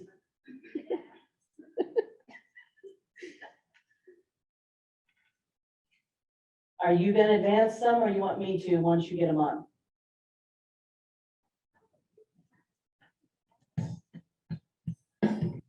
Get me to that first one. There we go.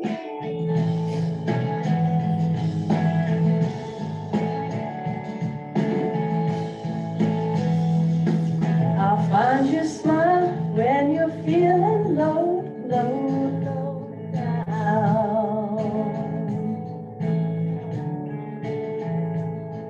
I'll help you shine even when you can't find a way out.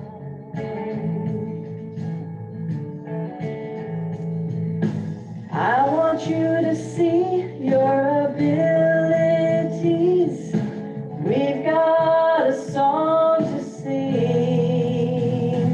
Raise your voice to the sky. Sing our love and on high. Love is pleasing to God, pleasing to God. He will hear your voice too. Sing you home when you're through. Hallelujah. Sing you home.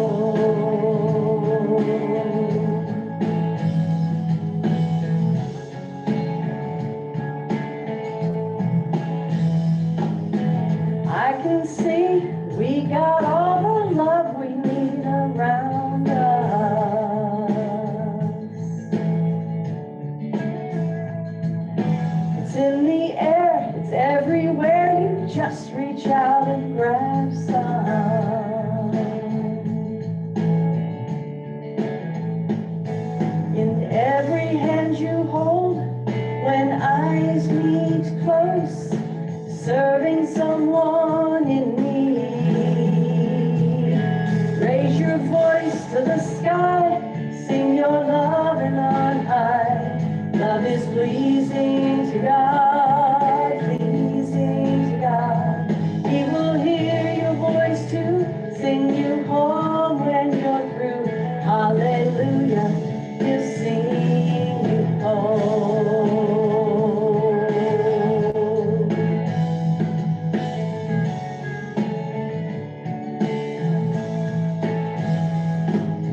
Show somebody kindness, show someone you care. Let somebody know that you are there. Raise our voice to the sky, sing our love on high. Love is pleasing to God, pleasing to God. He will hear your voice too, sing you home when you're through. Hallelujah, he'll sing you home.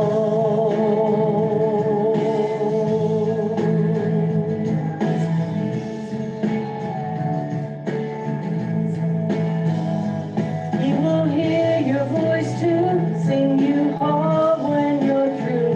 Hallelujah, he'll sing you home.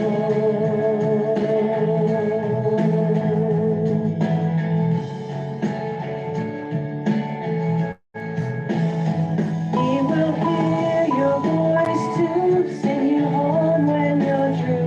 Hallelujah, he'll sing you home.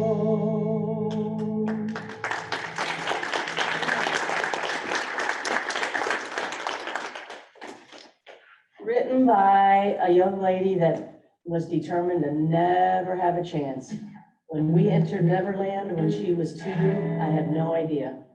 Oh yeah, you can turn off that media player, please. Thank you.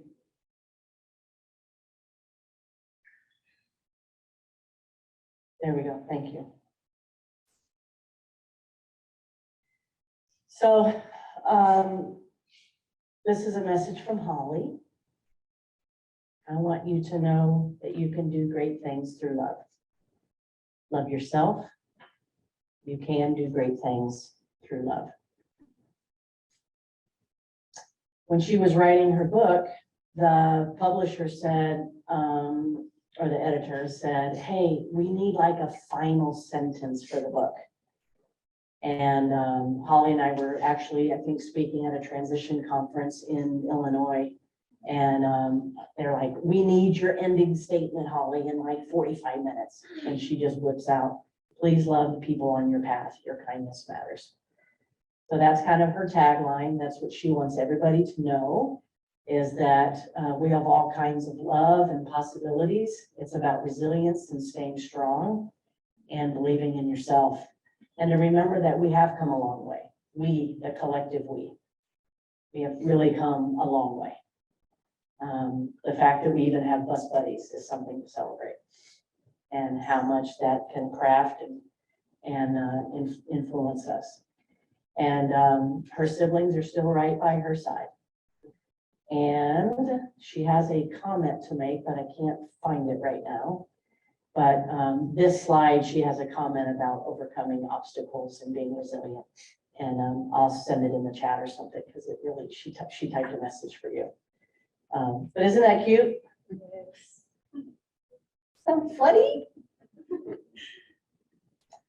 So stay in touch. I've been so excited to be here. We're going to take a break because the emotion is a little heavy right now. So we're going to take about 15 minutes, 10 minutes. And then we're going to do some exercises at your table, have some time to fill out a couple of action plans. But go take a breather, 10 minutes, and thank you for being so attentive. Okay, well, thank you all for coming back. Thank you for your attentiveness. A couple of things just to circle back. Some folks have asked how to access Holly's book. You can go to her website, hollyspeaksup.com. She is working on her second book right now. She's working on her second book. She has an agent, believe it or not.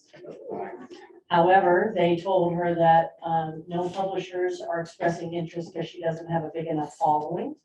So if you'd like to support Holly to have a platform to teach about love, she would love to come. Her message is different than mine. She has a whole keynote that she does, that she works very hard to prepare. We do it together, but I go up till about the time of her transition, and then it's all, then she does it. It's powerful. So if your school, your church, your women's retreat, your whatever, you could be a part of Holly's journey to teach about love, because we really want the publishers to regret telling her no. Yeah. So we'll self-publish and we'll get her message out. What else did anybody ask me that I wanted to talk about? I have a question. Okay. Is there a link to her song on YouTube? Oh, good question. No, but you can download it from her website, and I'm happy to share the lyrics and anything else that you want. I think the lyrics are on her website. We're in transition on her website. And so there may be some things that I would just have to email you. And my email address, Eileen Forlenza @comcast.net. We will also put the website in the chats so you can have them listed in the chat. Great, thank you. Okay, so is this good? Okay. So again, oftentimes in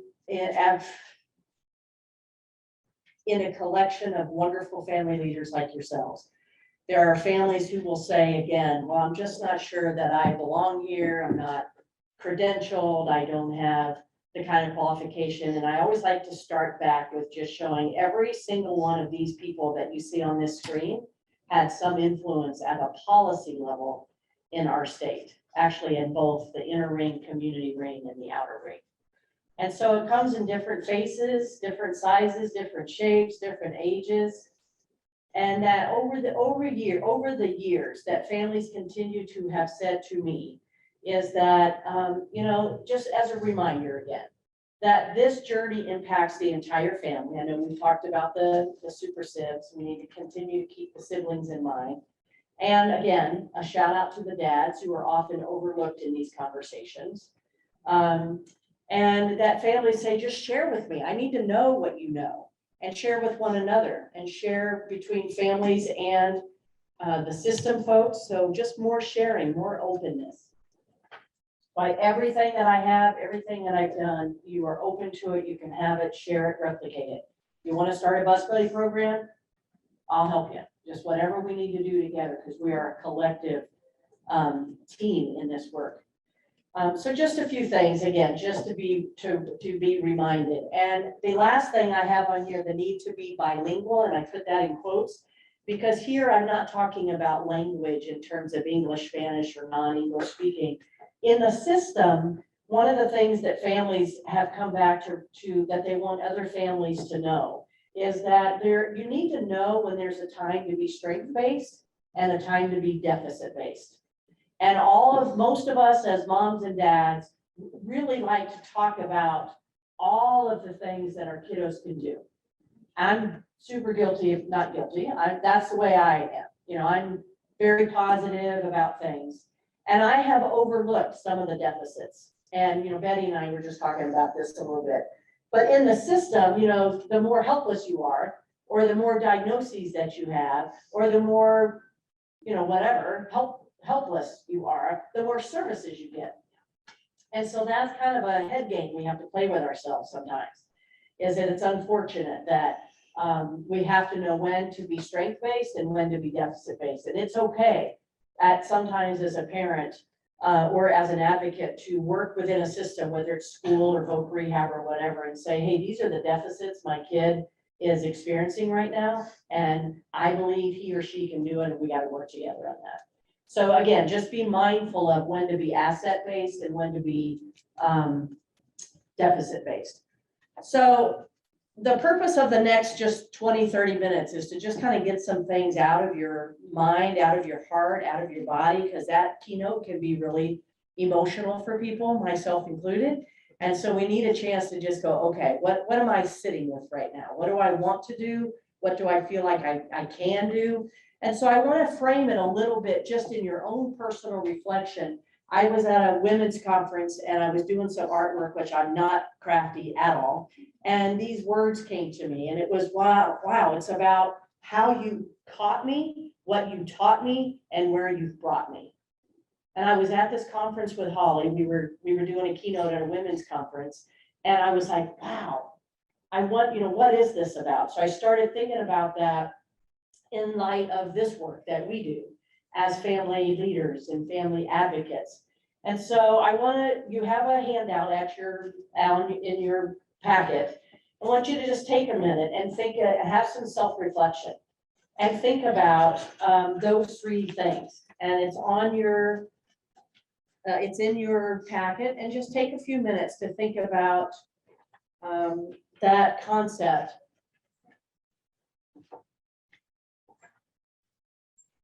Again, whoever you're thinking about that's brought you into a place of supporting others. How you taught me, what you taught me, and where you brought me. You find that? Okay.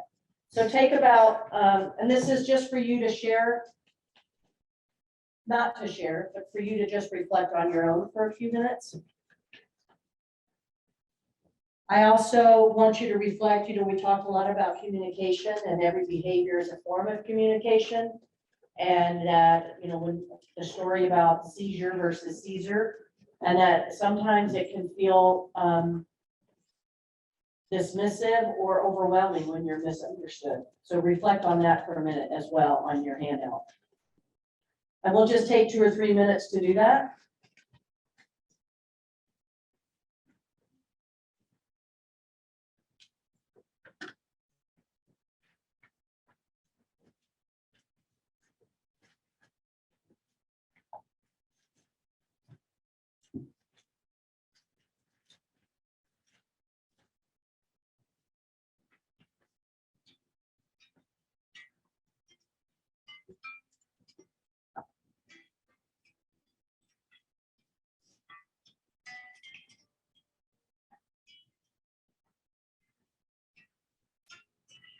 Mhm.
Okay, let's come back together.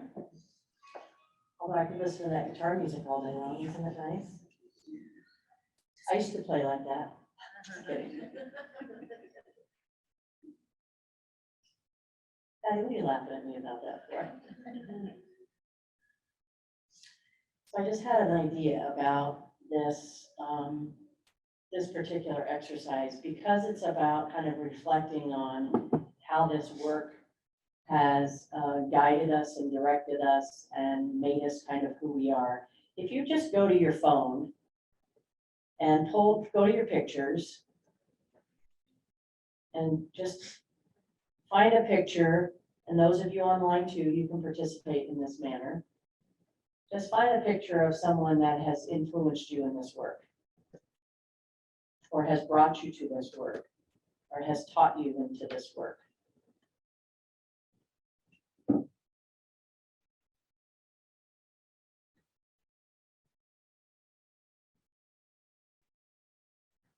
And just sit with that person for a moment and say thank you, and have a moment of gratitude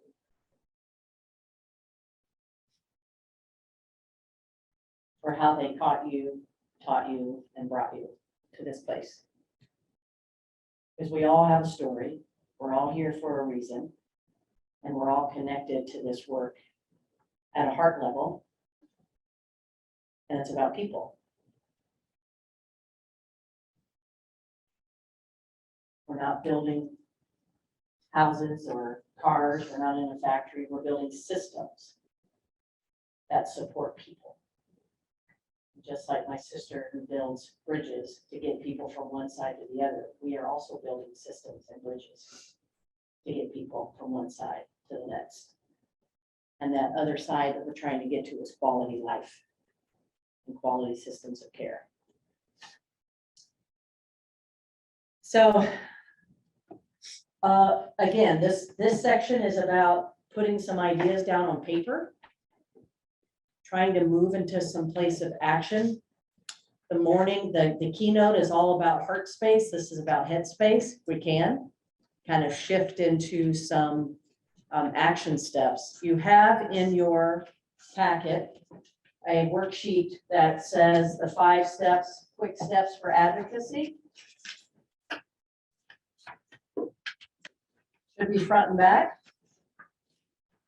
So I, again, developed this for families who are like, well, how do I even get started? I have no idea how to even get started. So this was my attempt to get some folks started. So step number 1 for this is just, again, simplified version, but just if your mind is kind of wondering like, okay, what is it that I want to do? Do I want to do a bus buddy program? Do I want to create a transition fair? Do I want to just, whatever it is in your mind, start just kind of think about something that you might want to do. And so step 1 is being able to explain to somebody what you want to do. And being proficient, being efficient about what you want to do. And in order to do that, you have to have some data behind you. This can't just be, well, I think. Well, I think there are kids that are not coming out of high school with the skills they need. You need to be able to find some data. You have Department of Education, you have Department of OCREA. There's opportunities for that. And so your first step is, it can't just be, well, this is according to me. You have to find some data sources. You have to be able to articulate what the problem is.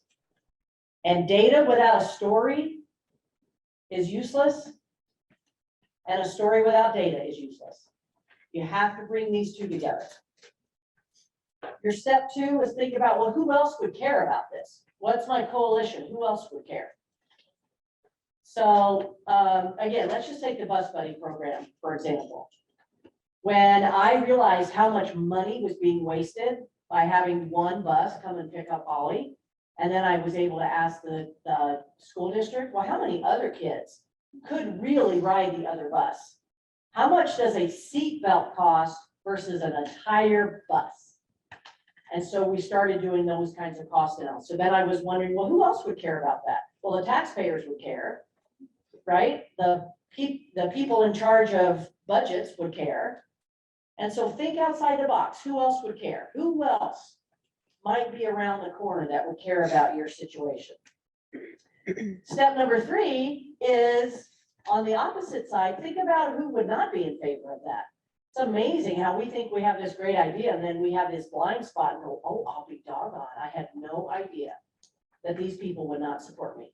These people as in constituency. So, you know, be courageous and go into conversations of people that absolutely would not agree with you and learn what the objections are. Why would they say this is not going to work? In the bus buddy program, it was parents whose kids would be afraid to see someone like Holly on their bus. Obviously, the risk management. You got to just really dig into, well, who's not going to come alongside this and learn from their objections. And if you can't get around the objection, learn to kind of talk around, you know, like, well, how are we going to work around this? Because it's not about who's right and what's wrong. It's about, well, can we still find a solution that at least helps people feel confident in some way? An example of this is that we were running a mill levy in our county many years ago, or actually it was a statewide initiative to raise money for developmental disabilities for all the community-centered boards. And the group, we never saw it coming. The group that didn't want it was the behavioral health, because they said that developmental disabilities has so much money that behavioral health for kids did not get enough money, so they were voting it down. Never saw it coming. That is an example of not good coalition building. Those of us in the DD world should have been thinking to bring those families together, because we know we have co-occurring, we know we have similar populations. But the fact that the Federation for Families in our state went against the ARC and the DD in that the bill didn't pass. Isn't that sad? Just an example. Storytelling, again, be ready to be able to craft a story. And we talked yesterday a little bit about in storytelling, what's really important is to have I over E. Have your intellect over your emotion. You can still tell a story with emotion, but you got to be able to present a story with some intellectual connection to what matters to people in the room or to what matters to the decision makers in an advocacy situation. Again, in a bus buddy situation, you have to be able to intellectually communicate. It can't always be about emotion, because they'll hear those stories all day long about their kid, about a kid who being left behind. But they need to be able to hear the intellect over the emotion. You have to be really skilled at being able to do that. And then step number 5 in getting started with an advocacy effort is the worst thing that you can do is not come in with a solution. Remember that myth busting slide we talked about? The very first thing that systems people have said to me over the years is families are just a bunch of complainers. They never come to the table with a solution. All they do is say what didn't go well. So in an advocacy perspective, you say, so data shows me that, 10 out of 15 kids in your special education department could ride a regular bus. It will save you this much money this year. I have a liability. I have the principal on board. I talk to the families. I come to the table with a solution. And then you have something to work from. I've had so many conversations with legislators over the years, and they have said, look, I don't know as much about developmental disabilities as you do. Help me, they say.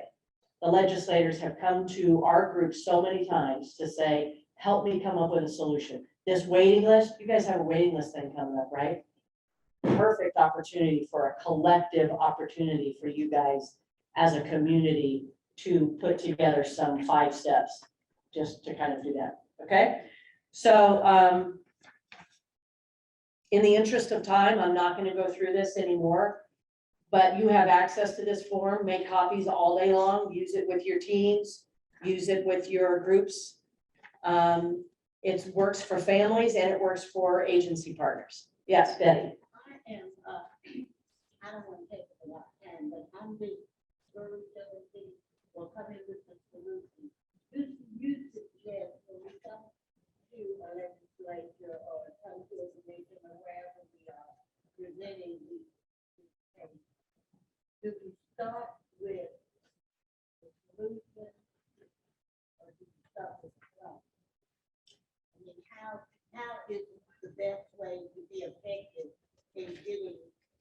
you know, you can start with the solution and work that back. Yeah. Or you can start with the problem and make things get lost before it gets. Right. So Betty is asking, the question is, when you're going into a storytelling advocacy mode, do you start with the solution and work backwards to identify the problem, or do you start with the problem and then get to the solution? Because the concern is you might lose your audience. So there's a couple of things to that, and OFN might even have some storytelling tools and strategies that they can help you with. But I will just tell you what's important again is the intellect over emotion, and to have the style of partnership, not adversarialness. And it's okay to start with the solution as long as when you do go back, you take it all the way back to the data. So you could start with the solution like the bus buddy program and say, hey, the solution is we need to have a more integrated special education transportation department. And then, you know, don't have to go into all the detail. I think what's important too is just to be really concise. But Joni's team might be able to give you there are workshops for family advocates on how to craft your story. Okay. Okay, so the third, well, actually, let me just do a quick little plug here, if you don't mind. Also in your packet is this flyer for AMCHIP. This is another, again, an advocacy opportunity. This would be an outer ring opportunity primarily. AMCHIP is the Association of Maternal and Child Health Programs. It's the kind of the advocacy mothership of Title V of Carla's group here in the room today. And what happened in these last few public health emergencies, not just COVID, but your power outages that you had in your state and other, the wildfires that we're having all across the country, is that states were saying, when it comes to women and mostly children with special health care needs, we realized we didn't have enough resources for them. And our state public health emergency did not have a repository. So they have asked AMCHIP to hear from families who have some experience in overcoming a public health emergency, and they want to hear your story. And so if you'll just take a look, if this is something you've ever overcome, again, in your power outages, your tornadoes, your floods that you all have here, luckily you have no collapsed bridges, we know that, then we'd love to hear your story just through a video or whatever, and we're pulling a lot of these stories together to help craft national policy to make sure that kids with special health care needs are not being left behind in a public health emergency. Okay, so there's a little plug. Your next piece that I'd like you to pull out is this action plan. That's this one.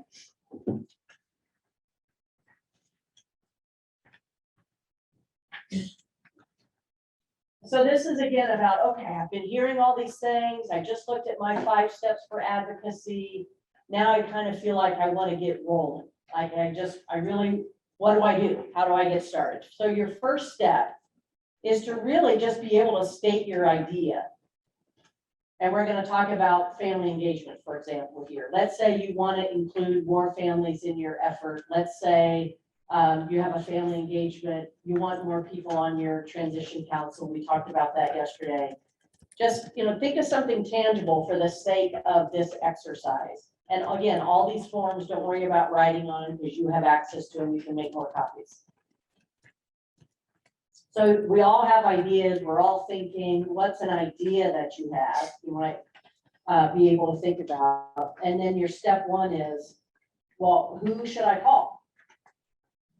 And, just break it down. Who are 2 or 3 people that I could partner with to help me with that?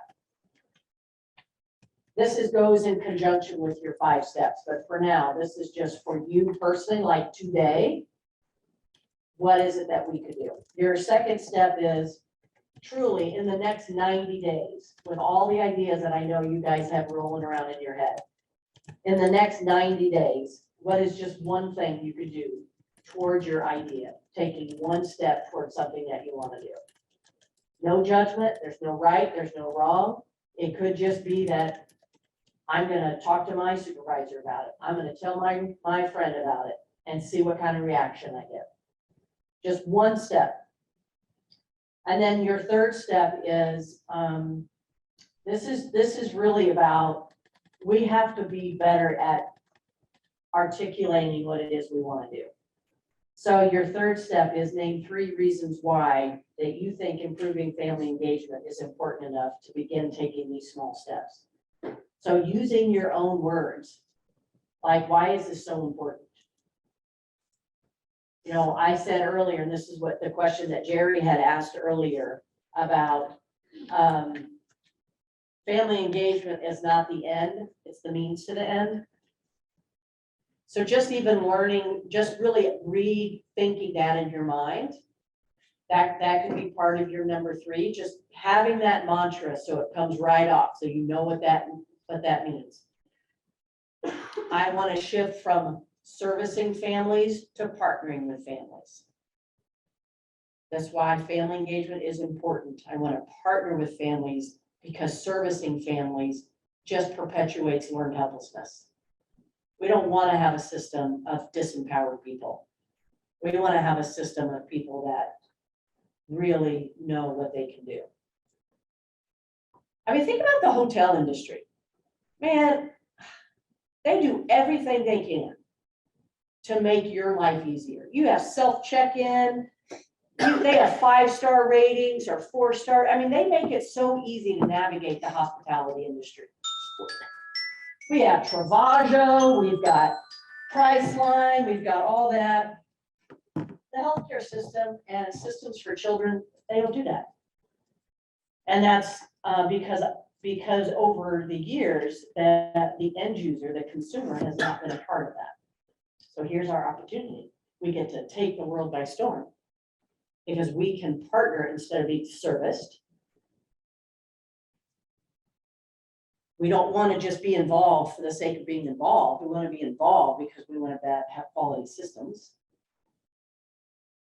So those are 2 of 3 things. The third thing I would just say is that because our children's lives depend on this. You know, these are high stakes.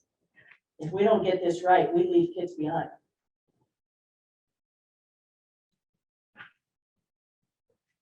So we are going to try to wrap up, I think, at 12-ish, 12:15-ish. So why don't you guys just take like 3 or 4 minutes to fill out your form, and then I think we'll have some open discussion. Does that work? Try some guitar music while you're thinking. So let me just do a quick check-in. Do you guys want to talk amongst your table and exchange ideas, or do you want to bring some things up to the room? What would be helpful, including those of you that are online? We can break you into breakout rooms if you'd like, or we can have a general discussion. So those of you in the chat, can you just chat what your preference is? Do you want to go into breakout rooms and share some of your action plans, your 5 steps, or do you want to be part of the Everyone's saying general discussion. general session? Okay. Well, general session wins. For someone's solution. Okay. Listen, my sister Patty. giving me a solution. Engineer thinking of it. So, okay. Does anybody have an idea, a solution, something they want to share with the group, or just a general concept that you need to just kind of talk about in order to clear your mind to participate? Betty, I know I'm talking a lot. Yeah. that's okay. But I am a talker. It just needs to be really close to you. Yeah. Okay. The first thing I did was, I had an idea about, vaccine hesitancy in, the area that my church was in. Pretty diversified area, you know, had a lot of kids in it and everything. I figured that everybody that were adults that wanted to have a shot had always got it, you know. But there were kids and talking to parents in my church they actually decided for their kids whether they were going to get the shot. It had nothing to do with what the kids wanted or the kids' safety or anything. This is my opinion about whatever I'm doing. But anyway, getting down the line, I went to the CDC website, also went to the State Department of Health has a database that you could go to each zip code and get demographics on who actually lived in the zip code, how many kids are in the zip code, the white and non-white, and all of that. So I got information from that. To build a coalition, somebody just happened to mention there are grants out there because of the COVID thing that were able to, you can do this. When I went to a town hall meeting with my representative and also the, I guess the county commissioner, they had no idea these grants even existed. So I had to keep digging and digging. Actually did find out that the grants was existed. Then I collaborated with my parent partners committee council at the national level with the Children's Trust Fund and got some help from them filling out the grant. I never filled out a grant before, didn't know what it was about. They were talking about SMART. I had no idea what a SMART was. And anyway, the parents that were on that commission had filled out grants before, so they helped me fill out the grant thing. Actually got approved for the grant. So then right now I went to different churches. Like we have a Chin population. We have a Native Asian and Pacific Hawaiian population. Of course, Black, Hispanic, and white population, and identified churches because that's where I do most of my things. And went to the churches and told the story about my sister helped me because she actually decided she didn't want to get the shot. And she got COVID, went to the hospital, thought she was gonna die, everybody else thought she was gonna die, but she actually came out, but she came out with long-term consequences. So she went with me to these churches. We had translators for all the ethnicities or whatever. And she told her story. And the solution to the problem was to start a pop-up clinic and have like a mega event where everybody, like we're gonna have amusement rides, free food, all this kind of stuff to attract the people to the event and get some of these kids vaccinated. Hopefully we can raise enough money to give out gift cards to every kid that gets a shot or whatever, but that's what I did. Well, let's give it up for Betty.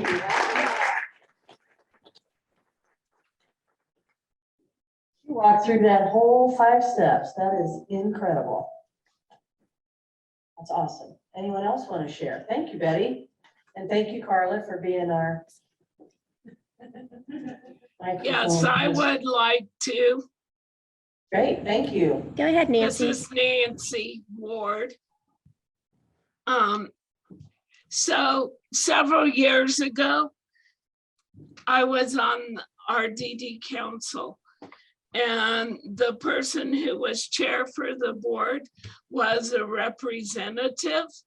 And this is a big issue for all self-advocates, the R word and getting called that all the time.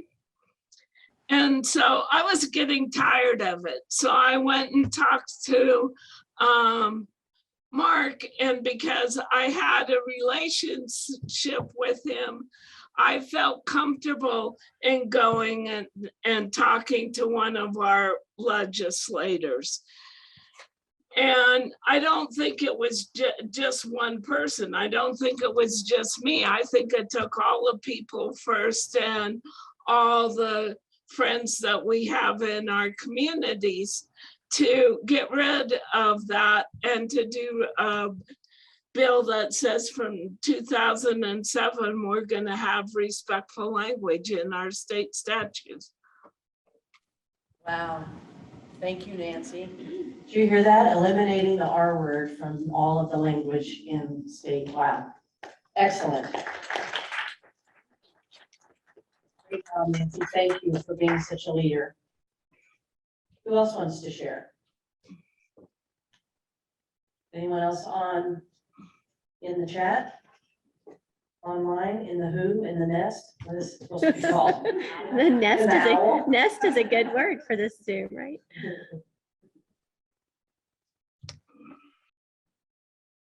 I'm going to call out one of my Spanish speaking families. Go ahead. You have a microphone back there? Try to hold the mic really close to your mouth so we can hear online. Hello. There you go. I think one of my ideas that I have for family engagement first is a civic class. Because thinking about the Latino families that I work with and myself, including myself, sometimes we're not aware how the government works and how, you know, we can make a change in that, in our, you know, in our kids' lives, because we can go and vote and change systems that way. So I think my step one will be partner, of course, with the I'm already working for the Center for Leadership, so, but also we can reach out to Oklahoma Development Disability Council for civic class for families. And I think I can start kind of working and talking to my supervisor about this idea.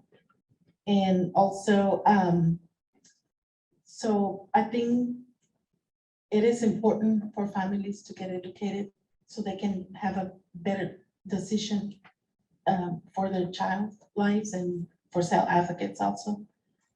And also, I think this really creates a change, because if we choose, or officials are the ones that decide, well, in this state, because I'm still learning about, you know, laws, the appropriations and, you know, things like that, that goes to those programs that support our families with kids with special health needs.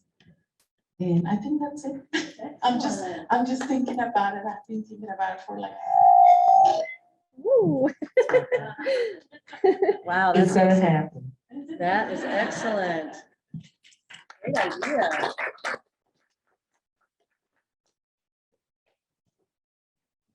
Great idea. Wow. Is it off, Carla? That's me, because I'm going on and off. Yeah. So in this civic academy that Joni was talking about that I started at the state, it's called the Family Leadership Training Institute. And if we have a fire alarm right now, that would just be. Of the Francis Tuttle emergency notification. Please report any system failure for 237 or its.support@francis.edu. That is so funny. That is hilarious. What else could happen? What else? Bring it on.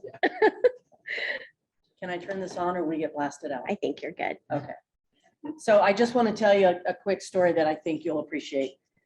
In the academy, everybody who does the academy has to do a project in this academy that I started, or it's not about me, it's about what happened. But there were two projects that will always just stay in my heart. And it was Spanish-speaking families who felt so disempowered. There was a community in the mountains in Colorado that's it's a town called Leadville. And Leadville is about 30 minutes from a lot of the resort towns of Vail and Breckenridge and whatnot. And so it's much more affordable housing there than there is in the mountain resorts. So there's a lot of the service workers who live there, which means there's a lot of, in this case, a lot of immigrant families, a lot of non-English speaking families. And they were living in multifamily homes and whatnot. And they've been asking for more voice in the community, in the town hall, and the county commissioners, and they just weren't getting any attention about quality of schools and whatnot, even though the county has some of the lowest rates of child outcomes. And so there was unfortunately, there was a fire in their community, and the fire department pulls up, everything's great, but the fire hydrant was dry, and a little 10-year-old boy perished in the home. And the grief of the families, and finally the community galvanized together and said, we have to help these families. And just because they couldn't speak English and we weren't giving them time for public comment, so there was a lot of backtracking. So the Spanish-speaking families said they went through this class. That was one of the reasons that the class was able to come to their community, because they had this kind of an activated group of Spanish-speaking families. Like, we need civics. We need to understand, how could this happen? How could this happen? That was so preventable. So they have a community on this side of Highway 24 and a community on this side of Highway 24. And this side of the community had a playground for children. This side didn't. And so the families were always asking, A, can we at least have another playground? Or B, can you put one of those stoplight things across the highway? Which solution A seems a lot easier to me. So, so after they went through the class, they got both. After these families went through the class, they learned how to work with their whatever department they needed in their county. And they created another playground on one side. It was a whole ribbon cutting and all of this. And then they also had this warning sign of a pedestrian across this little Highway 24. So the civics class matters, and it's about I over E. That's when you have to have your intellect over your emotion. And again, it's not off. Sometimes the decision makers, as we were saying on the progression, the decision makers are expecting people when they come to them with solutions to kind of have their intellect over emotion and come to the table with a solution. And so that's our opportunity, is to be that partner to do those kinds of things. Everybody who graduates from that course or from that Leadership Institute has to have a community project. And so I've got so many cool stories about all these projects that family leaders did. But to your point about the data piece, as the director, I just kept really good. I wanted to show that when you have activated families that are informed and knowledgeable and working on their own journey from the inner ring to whatever ring they want to be on. And I was able to demonstrate, since our funder was health related, 98% of the projects were related to health, and health broadly, like playgrounds. That's a health thing. So having the data was really important to my funders.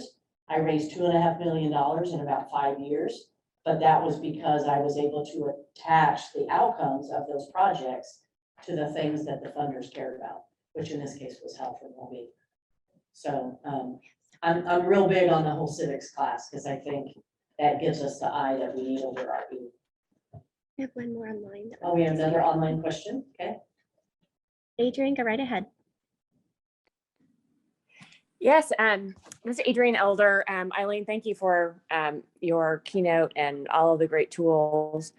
One of the things that comes to mind that part of a planning group has discussed over the past year, and actually, you know, Joni has brought this up several times and I'm such an advocate for as well, is just the opportunity for Oklahoma to pass legislation that requires any agency or organization that receives state funding to develop and support a consumer-oriented advisory council and remove barriers for participation as needed.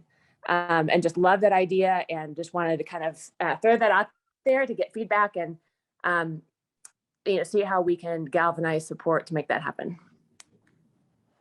That would be a great idea. So yeah, what I did in Colorado, the reason that I was able to get the Family Leadership Training Institute so well supported was, to your point, I wanted to have a culture, and we never passed legislation, but we passed different state plans within departments. So our early childhood state plan, our prevention services plan, various plans, the Federation for Children, everybody who at the state level who have a state plan, and I don't know how it works in your state, in the state plan is where we put this requirement for a parent advisory council.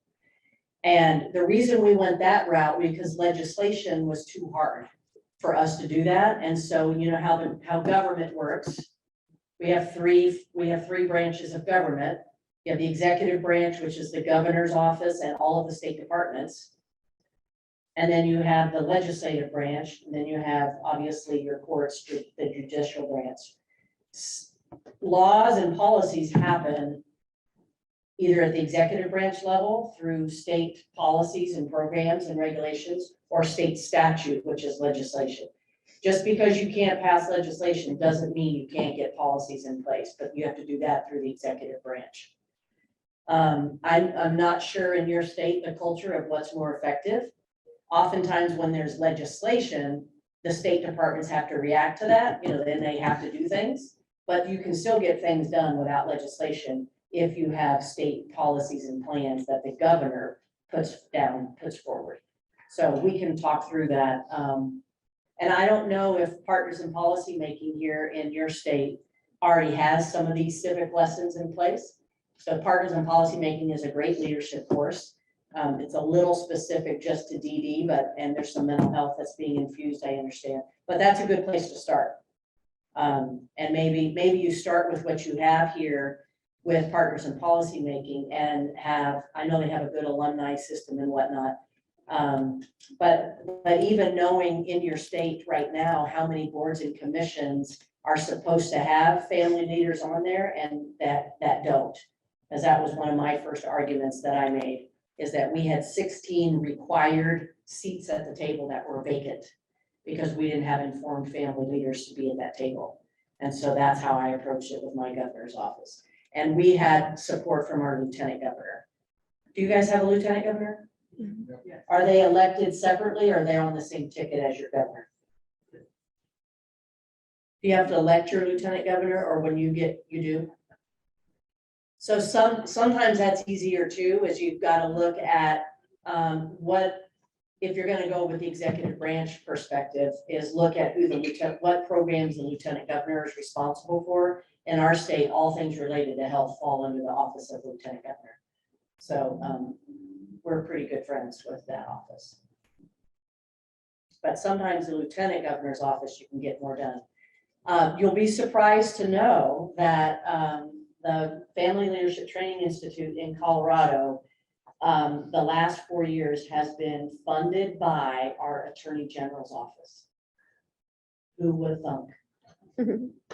And because they felt, as the Attorney General's office was consumer protection, all the things that the AG's office does, they felt they wanted to make sure that they were supporting initiatives that informed consumers. Isn't that cool? I would have never thought about that. And the way that happened is that one of my colleagues at the state health department moved over to the AG's office. And that's how that happened. Little lesson, don't ever burn bridges. You never know where people are going to end up. Out of our 1,600 graduates of the Family Leadership Training Institute, we have several who are now elected officials who are actually in our legislature or in school boards. It's a powerful program. So, and I did not write the curriculum. I found the curriculum out of the state of Connecticut. And Connecticut had it in their early childhood system. And so I adapted it from Connecticut's education, kind of early childhood focus, and I brought it to Colorado and modified the curriculum for health. But I'm happy to help in any way if this is something you choose to do. Any other thoughts or questions? This is just kind of a check-in time.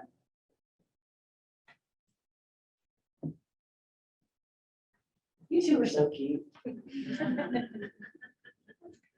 Rihanna, is that how I say your name? Rhiannon. Rhiannon. Yes, sir. Can I have to embarrass Rihanna from it. When I asked you guys at the early, can I tell that story that I saw?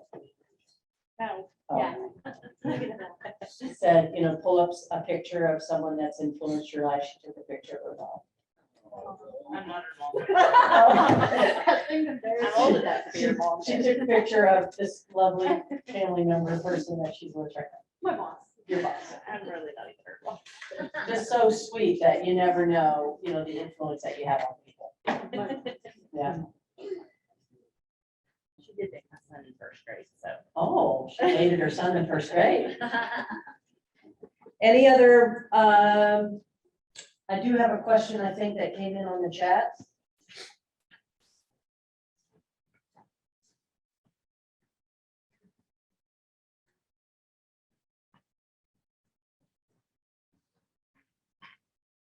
How do we get the community involved to get kiddos out of the hospital and into homes, as there are many kids in foster care living in a hospital rather than a home? Families are scared or nervous a lot with their medical needs. Any ideas are welcome. This is near and dear to my heart, is what the comment says.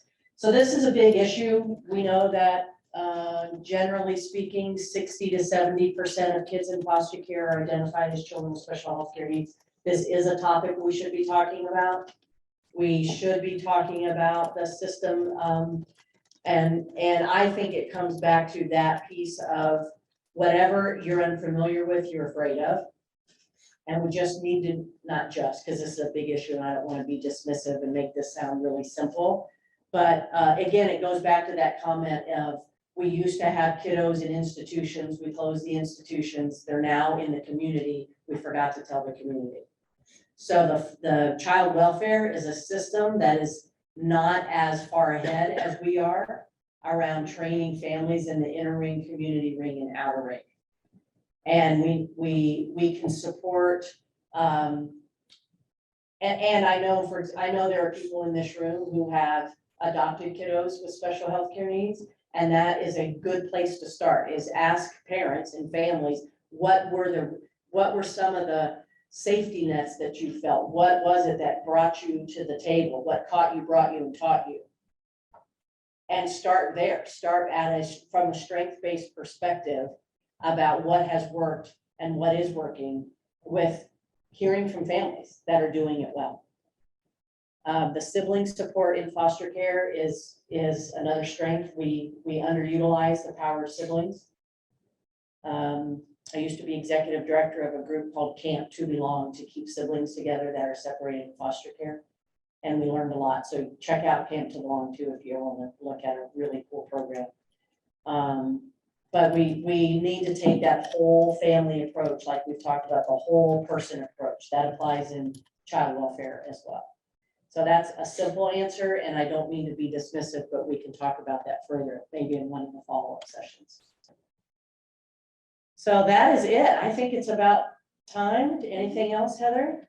We're 12:14, so we need to get ready. We are on time. I'll be around all day. I'll be around for lunch and for the breakout sessions.